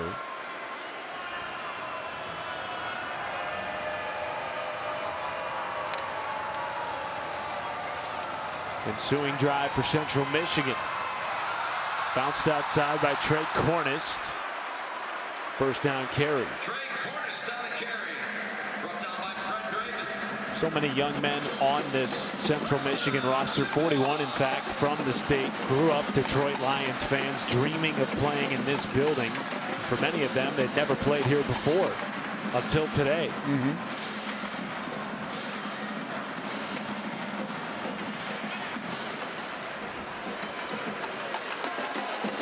Has not gone the way they had hoped, particularly after this game was tied 0-0 early in the second quarter. But all the turnovers for Northwestern, 4 of them, and almost a 5th right there by Braden Bruss, have completely turned this game on its head. Well, listen, it's a big-time step up in competition this year for Central Michigan. It started the year off, Matt. You look at the Big Ten opponents they played, or P4 opponents, I should say. You know, they lose to Pittsburgh 45-17. Michigan beats them 63-3. You know, their wins all come against teams that are not winning teams. So you look at the strength of schedule, I think it just tells you, like, Northwestern played the 31st toughest schedule in football this year. Central played the 121st.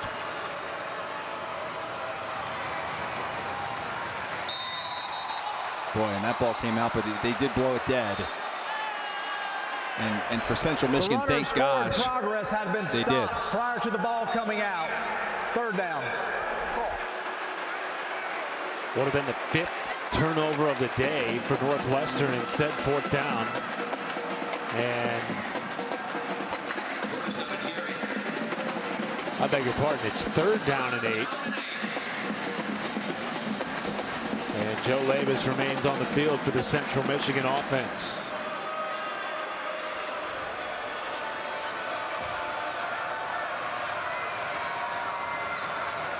Oh, ball was muffed at the snap. Labus saves it, zips it out to Davis.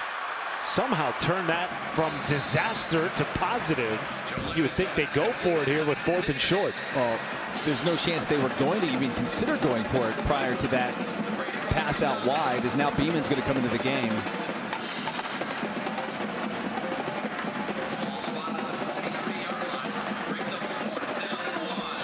A lot of trouble today for Central Michigan putting the ball on the turf. And now Beeman, who played a lot over the last 4 weeks of the regular season due to the injury to Angel Flores, now with a chance on 4th and 1. Quarterback power. Beeman. Did he get there? No! Robert Fitzgerald with the stop. And the Terminator wins it back for the Wildcats. Fitzgerald on the stop. Short of the line again. Turnover on down. Is there a better tackler in college football, Dustin Fox, than Robert Fitzgerald? Well, you got to take it Fitzgerald right here. Just watch number 6, the entire snap, as he gets down there inside the box and just plays this perfectly inside out to clean this thing up and take it back. No chance. I love the way Robert Fitzgerald plays football. He's the best tackler in college football, according to his head coach and defensive coordinator. They love this young man.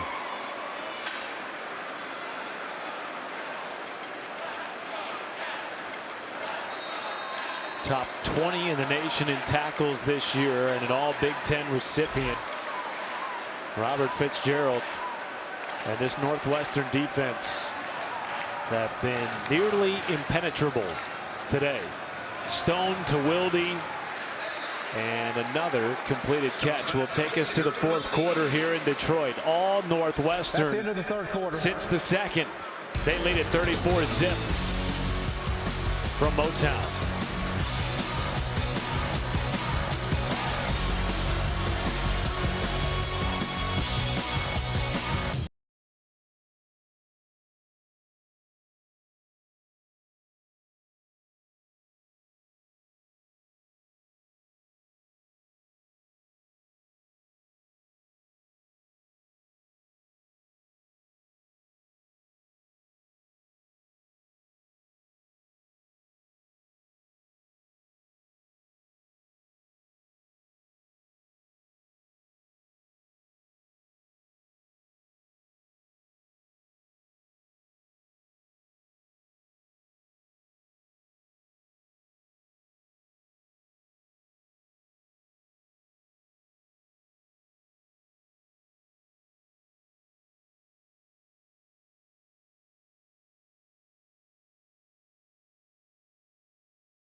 Welcome back to the Game Above Sports Bowl as part of Capital One Bowl Mania from Detroit. Matt Schumacher, Dustin Fox, Ashley Stroline on the sidelines. And just a moment ago, Ashley caught up with Northwestern head coach David Braun.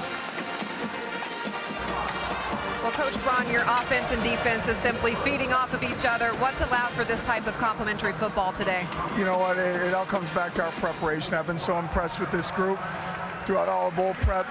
Really need to see it come and show up in terms of our execution, and now an opportunity where we have to go finish in the fourth quarter. All right, Coach, appreciate your time. Thank you. It's so interesting, Ashley, in an era where we see more and more opt-outs with the portal and guys getting ready for the NFL. By the way, numerous players for Northwestern will play in the NFL. Not a single one of them gave any thought to not playing in this game, including Dustin, guys like Aiden Hubbard, who are nursing back from injury and have an NFL future. That's how much it meant to this program to play in this game and to go out on the right foot. Listen, these guys at Northwestern are very talented football players, but they're smart dudes. Everyone I've ever met that played football at Northwestern, and just incredible human beings, good football players, smart guys.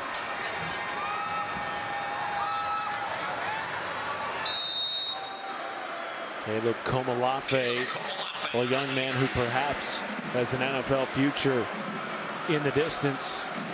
Just a redshirt sophomore, plenty of eligibility left for him. And the way he emerged this year to help Northwestern set an identity of running the football, being physical, out-toughing opponents. Really excited in Evanston about his future.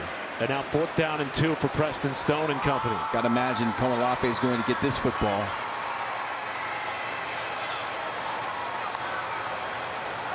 Instead, a rollout for Stone. Fires, hits, Elegon for a 1st down. Preston Stone has looked slick in this game. A 14-yard pass and catch to move the chains.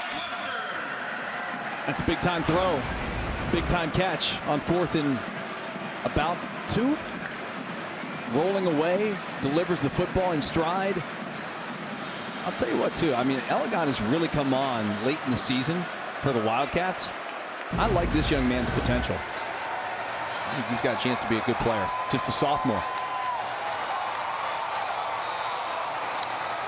Robbie Preckle stopped after a gain of half a yard.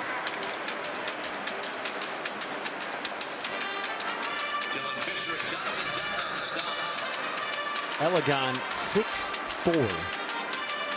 Wide catch radius, which Dustin has been on display today. Wears a size 15 shoe. 15. He's like Shaq, but on the football field. I was at Ross the other day looking for some gifts. I saw a pair of size 15 sneakers. They had like football cleats there. I'm like, looking at these things. I'm like, who's wearing these things? Crazy. Ryan Bowe, the backup quarterback with the run there. Bowe, a redshirt freshman from Batavia, Illinois. Perhaps the future of the Northwestern quarterback room. Won a state title in Illinois as a sophomore. Don't forget, multiple games coming up after us, New Mexico and Minnesota. What a year for the Lobos. 9 wins, most in a long time under first-year head coach Jason Eck. Taking on a Minnesota team that has a nice bowl winning streak going. Stone, end zone, back shoulder to Elegon. He wanted a flag and won't get it. 4th down and 3, and they will likely leave the offense on the field as they have much of the afternoon.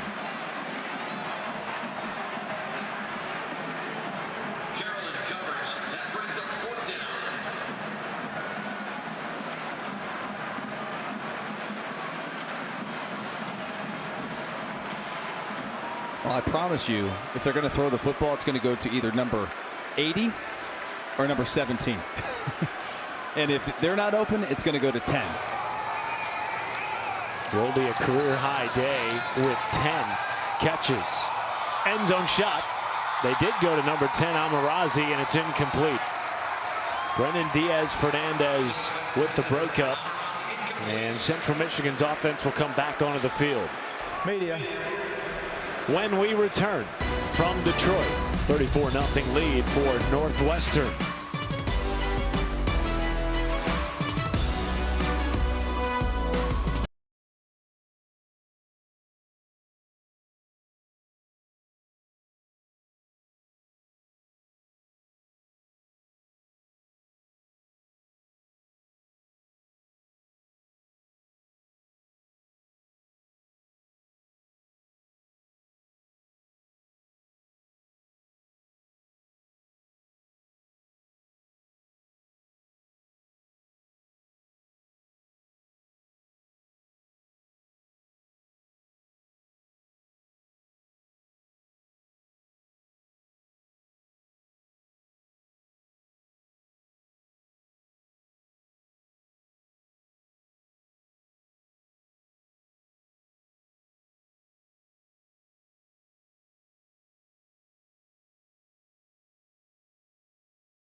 Well, here's our Week 17 Monday Night Football matchup. Matt Stafford and the Rams will be in Atlanta taking on the Falcons at 8 Eastern, 5 Pacific on ESPN.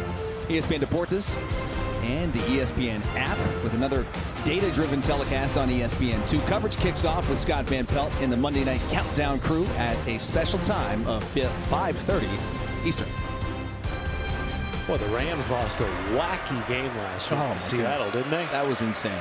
I fell asleep when they were down. Were they down 16 or 14? Whatever, multiple scores in the fourth. Woke up in overtime. Insane. Where a ball ricocheted off of a player's helmet, was caught, and then run into the end zone by Seattle. Bizarre. Well, the two-point conversion, too. Yeah. It was a fumble picked up in the end zone. Below the waist, number 22. It was a block from the side. Half the distance to the goal. We'll replay first down. Central Michigan football here after the failed fourth down attempt by Northwestern. Penalty by Brock Townsend will back up the Chips, whose defense frankly played well enough to keep them in this game. Doesn't look like it, down 34-0, but their defense had 3 consecutive series in the second quarter, starting with the ball inside their own territory. For Central Michigan, it has been a really good year, one of their best seasons in the last few, and a season in which they have honored one of the legendary coaches and figures in their athletics department, Roy Kramer, who passed away at the age of 96 earlier this season. Kramer, an instrumental figure in the life of Matt Drinkle for just a brief period after Matt took over the job, coming from West Point. Told the story that after he won his first game as a Central Michigan head coach against San Jose State, Roy stayed up until 3 o'clock in the morning his time just to call Matt Drinkle and personally congratulate him. Even at 96, very involved in the program, and an icon that is certainly missed by the community in Mount Pleasant. How about we chatted with one of their SIDs, Greg Hotchkiss, before the game, and he said he'd like call in and try to correct the record books. He's in his 90s. Love that. Yeah, because he had such a great recall on plays and things that happened. No. Like plays in the 60s. Like, no, this was not the case. So, remarkable coach, man. Labus almost hit Langston Lewis there. Instead, incomplete, brings up 2nd down and 10. Matt Drinkle certainly has had a unique path to get into coaching. Played for Kirk Ferentz at Iowa, was injured, and missed the rest of his career, was a student assistant. Kirk Ferentz told him, go where you can actually coach. So he began at a high school, then spent numerous years at St. Ambrose, an NAIA program. Then he went to West Point, where he was an offensive line coach, among other things. His team won the Joe Moore Award last year for the best offensive line in the nation. And now, for the first time in his career, a head coach at the FBS level. And there's momentum building. Despite the result here today, Dustin, a 7-win season for a team that feels like they can compete for MAC championships, and frankly has in the past. Well, they haven't been to a bowl game in 4 years. You know, to have a winning season is important for them. They want to compete for the conference. And the other thing that's interesting too is, like, even though they didn't play for the MAC title this season, those games in November, they were like in the mix. Yes. A couple things go their way. You know, maybe if they somehow pull out that Western Michigan win, you know, things could have been a little bit different for them. But nonetheless, they were still playing meaningful games in the month of November, which is something they have not done in Mount Pleasant quite some time. Labus checked down Langston Lewis, 1st down, and he's out across the 45. Well, as we talked about earlier, Central Michigan's football program has a rich history. One of the 40 winningest programs in the history of FBS football. You just don't hear about them as much because rarely are they on national TV on Saturdays. They play on MACtion Wednesdays and Tuesdays in November. It is Group of 5 football. Opportunity today to play on the national stage, and as we've seen this year with JMU and Tulane, Group of 5 teams now have something even bigger to set their sights on, and that is making a college football playoff appearance. It certainly allows everybody to at least start the season with the belief that they've got a chance to win the ultimate title and have that dream and keep it alive. Now it's going to take some time, maybe until you find that one Group of 5 team that's special, that does it. We saw what happened this year in the college football playoff. There was some one-sided games. But those games could have been one-sided either way. There were 2 talented teams that won. Timeout, Northwestern, their first charge timeout of the half. Media. Northwestern's first timeout will take it with them. 8:11 to play in Detroit. All Cats in the Game Above Sports Bowl.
Introducing Verts. Swipe for news and highlights. Now available on the ESPN app.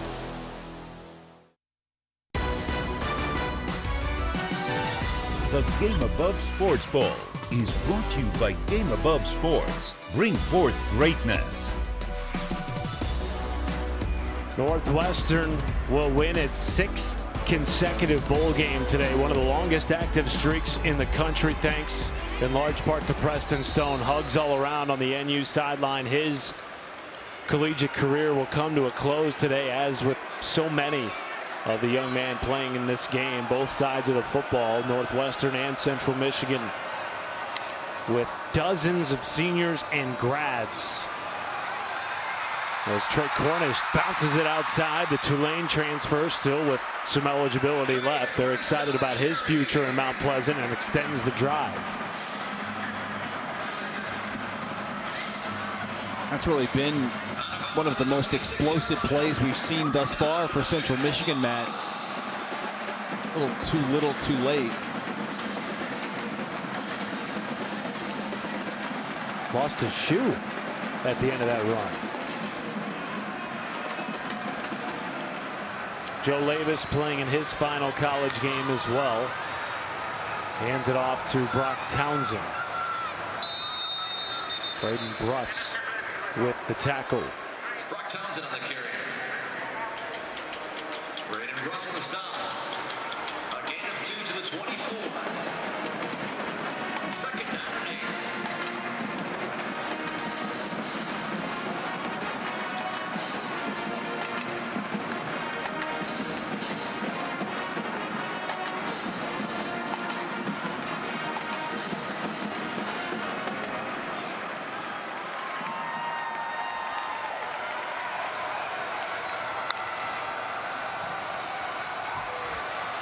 Labus floats. Lewis, what a grab! Did he get a foot down? I think he did. Yes, he did. Unbelievable catch by Langston Lewis. Whoa!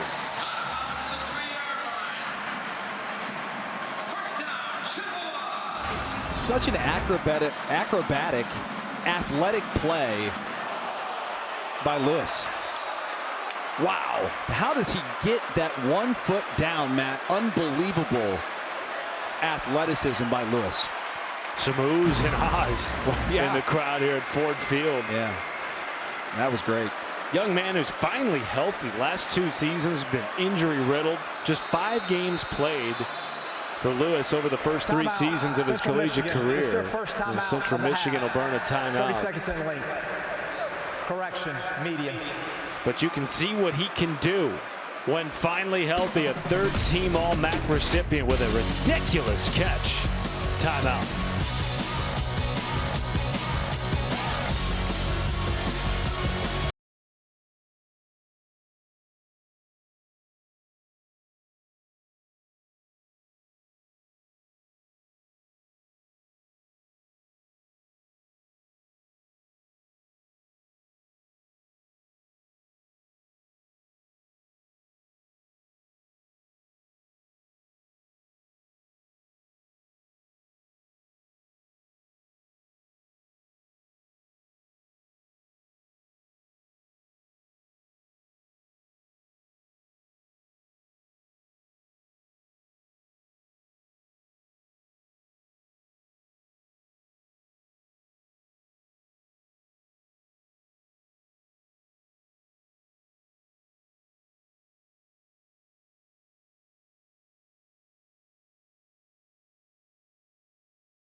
National Championship on January 19th. But first, the quarterfinals beginning on New Year's Eve. We look forward to that one. Meanwhile, back here in Detroit, 34-0 Northwestern. Joe Lavis leading the best drive of the day for Central Michigan, who is yet to score. Turned it over 4 times in this game. Underneath Townsend, he is close to the goal line and in for a touchdown.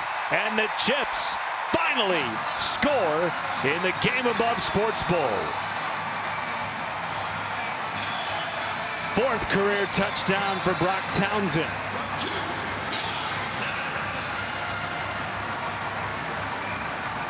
Boy, that was an impressive drive, capped off by the touchdown throw and catch to Townsend. Just can't help but wonder, Matt, like, had they not had those 3 consecutive turnovers at the end of the first half that led to 3 touchdowns, like, where could this game have gone? Not enough time now. With 6:11 remaining in the 4th quarter, Northwestern 34, Central Michigan 7. Well, the college football playoff continues with the quarterfinals on ESPN and the ESPN app. Starting on New Year's Eve, as I mentioned, with Miami squaring off against Ohio State in the Goodyear Cotton Bowl. And then on New Year's Day, a trifecta. Oregon, fresh off a thumping of JMU, taking on Big 12 champ Texas Tech. Bama takes on Heisman Trophy winner Fernando Mendoza and the #1 ranked Indiana Hoosiers. And then Ole Miss and Georgia in a rematch of a classic from October, in which Georgia scored 17 unanswered in the 4th to charge back and take down the Rebels. Cannot wait for next Wednesday, Thursday, really the next week of football. I'm excited about. You know, Matt, tomorrow we got 7 bowl games on ESPN. Looking forward to all of those games. Some really good matchups, but man, the playoffs. Let's go. Well, don't forget, later on this afternoon, kicking off at 4:30 Eastern, the Rate Bowl, featuring New Mexico and Minnesota, the team that Northwestern beat to become bowl eligible in the second to final week of the regular season. Should be fantastic game. CMU will try an onside kick here, Matt. Yes. It appears. Zach Shapoa on to boot this potential onsider. And it is an onside attempt, and it is quickly scooped up by Northwestern. One of the cool things about getting to chat with these coaches going into any game, but particularly bowl season, is learning of the connections between players and staffs on opposing programs. And certainly that is the case with David Braun, the head coach for Northwestern, and Jim Chapin, the offensive coordinator for Central Michigan. Those two were together in the 2015-2016 season at UC Davis. Braun, the defensive coordinator, Chapin, the offensive coordinator. And Chapin joked with us that he spent many a holiday dinner with the Braun family, and that has continued. They regularly make it a point to still get together, remain close friends. And Coach Braun's wife, when the bowl matchup was announced, sent Jim Chapin a gift, basically saying that we were going to beat you guys, to put it nicely. And it was friendly. It was good banter. Coach Braun said, I tell my guys all the time, no bulletin board material, but apparently my better half didn't pick up on the message. That's great.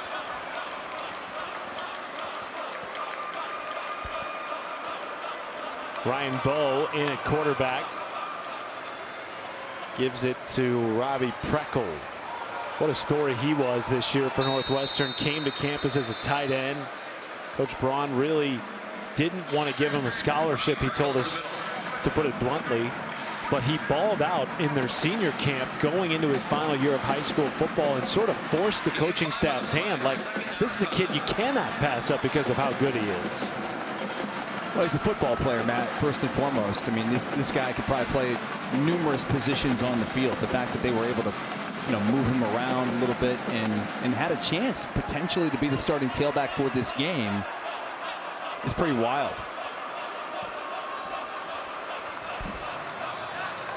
Bowe slings it underneath. Pass is caught by Carson Grove. First down.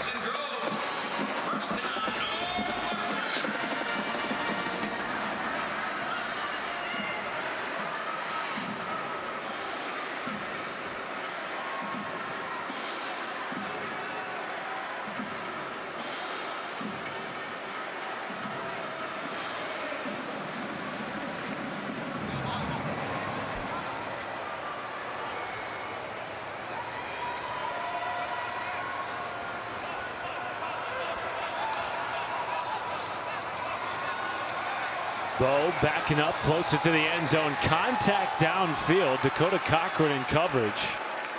And no flags. Close pass intended for number 85, Patrick Schaller. Incomplete. Dakota Cochran in coverage.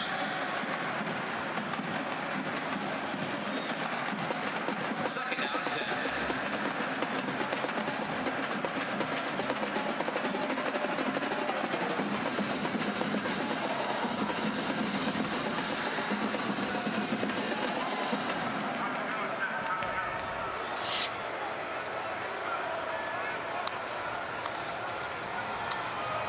Preckle tackled behind the line of scrimmage by Jordan Kwiatkowski. What a season and what a career for Kwiatkowski, who will play in his final collegiate game today. Group of 5 All-American, first team All-MAC, and Matt Drinkle said had he left, it would have been like kicking out the base of a Jenga tower. That's how instrumental he was in transitioning this program with a new staff. One of a number of guys in the portal when the staff got here who they convinced to stick around and lay the foundation for the future of Central Michigan football. Ryan Bowe. Pass deflected by Kalen Carroll. Fourth down. Will they attempt a field goal, Matt? Doesn't appear so. I'm sure there are some folks out there that would like them to. A meaningful 4th and 11, you might say. It was meaningful in our game last week.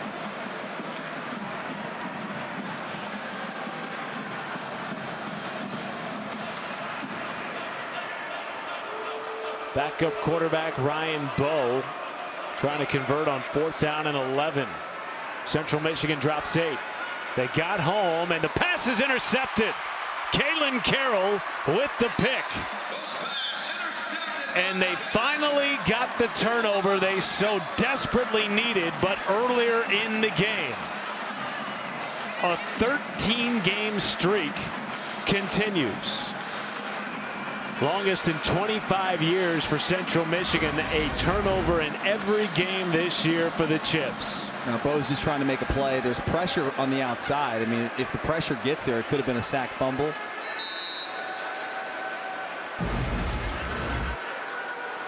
Kalen Carroll's second interception of the season. The transfer from Cincinnati, where he was a starter at the cornerback position for the Bearcats.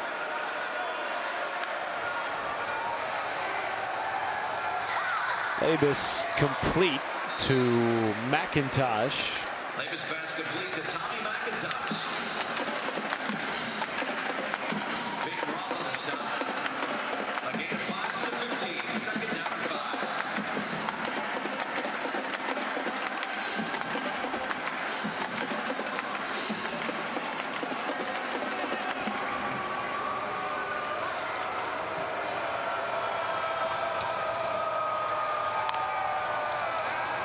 Labus on 2nd and 5. Underneath, caught. Davis makes a man miss. Turns the corner for a first down.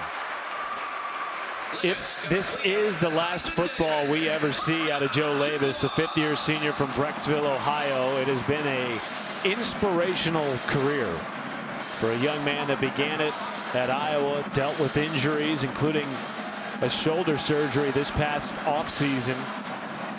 Got healthy at the end of spring ball and led Central Michigan back to a bowl game for the first time in 4 years. 2-minute timeout, the final timeout of the day. at the Game Above Sports Bowl. Right back after this.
Looking forward to that one, Matt. Minnesota with one of the top edge rushers in the nation, too, Anthony Smith. If he decides to go to the NFL, projected day 2 draft pick, taking on a Lobos team playing in a bowl game for the first time since 2016. A lot of juice for the Ray Bowl today.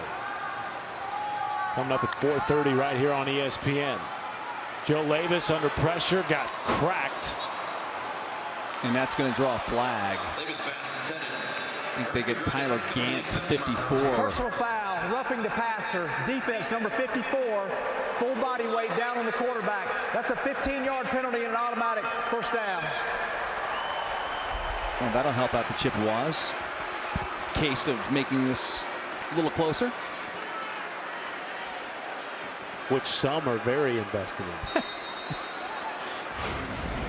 I'm sure there are. Take a look at the end of the play. Watch 54 Gant.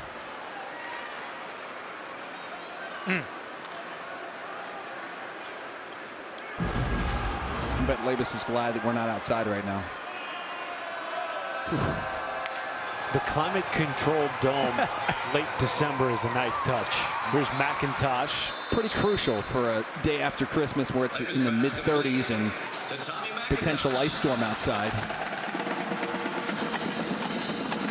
Fans, don't forget, immediately following the game, we send you to the ESPN app for the Capital One post-game show. Ashley Stroline will be down on the field as part of the trophy presentation to the Northwestern Wildcats, who will win their 6th straight bowl game. Did not make one last year, went 4-8 in a disappointing season after David Braun was named Big Ten Coach of the Year in 2023 as the interim. That season they beat Utah in the Las Vegas Bowl. And this year they felt like they had the pieces to be uber competitive with a very tough schedule, as Dustin alluded to earlier, a top 35 strength of schedule in the country. Narrow defeats to Nebraska, Michigan, Illinois, all by a touchdown or less.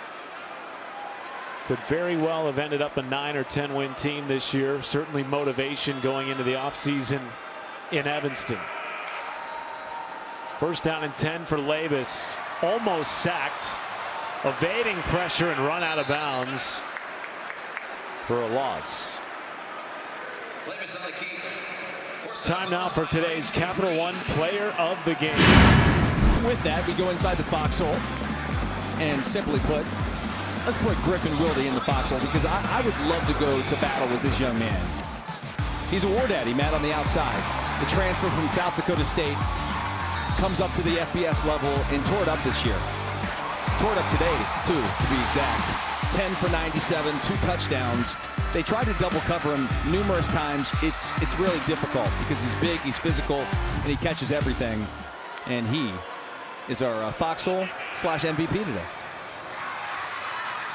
Underneath Langston Lewis. Wilde's 10 catches, the most since transferring to Northwestern. Had 10 catches in a game last year, was an FCS All-American at South Dakota State.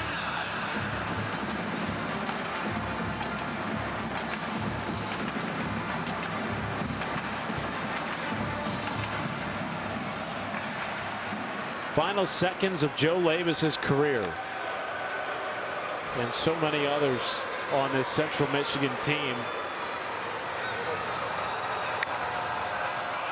playing in their final football game today. Sort of. Is that a fumble? It is. Fitting way to end the game. And the Northwestern team already celebrating.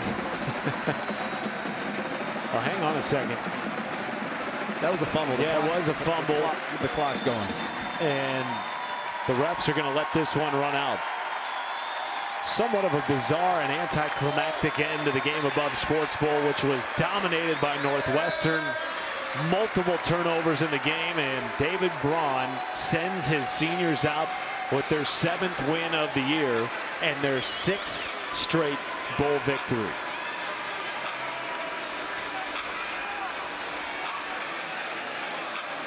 Well, they end up 7-6 on the season, Matt, but it's a season that they'll look back and feel like they could have had a couple more wins.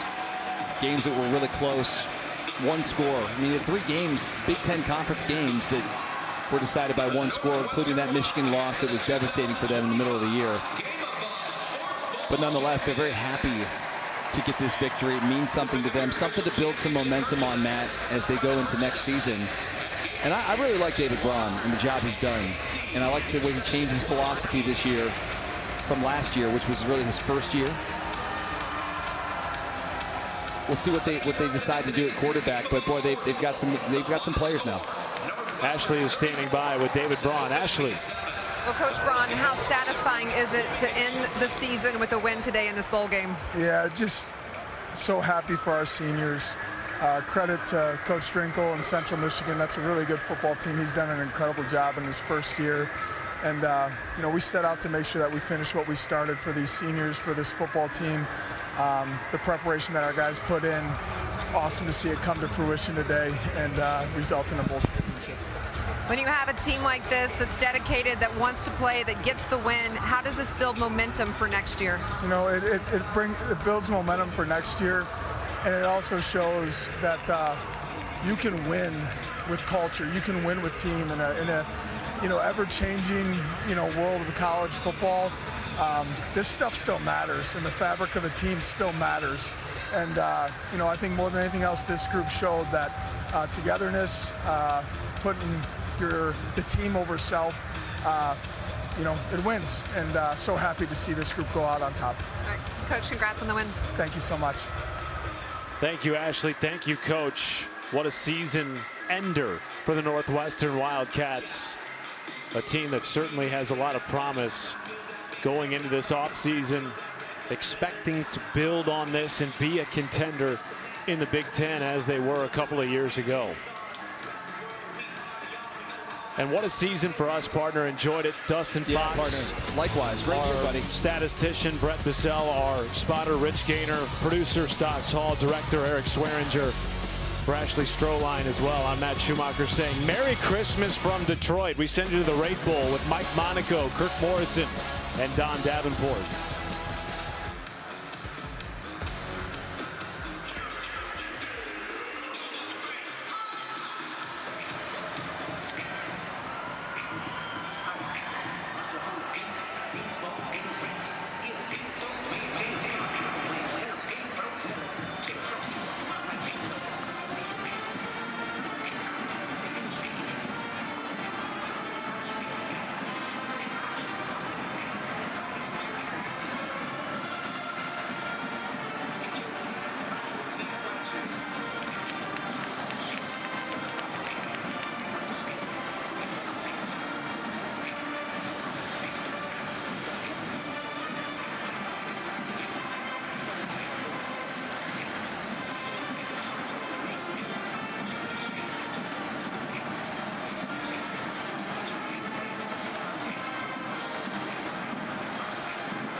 From Sticker Genius, do we have operations manager Derek Varisto with the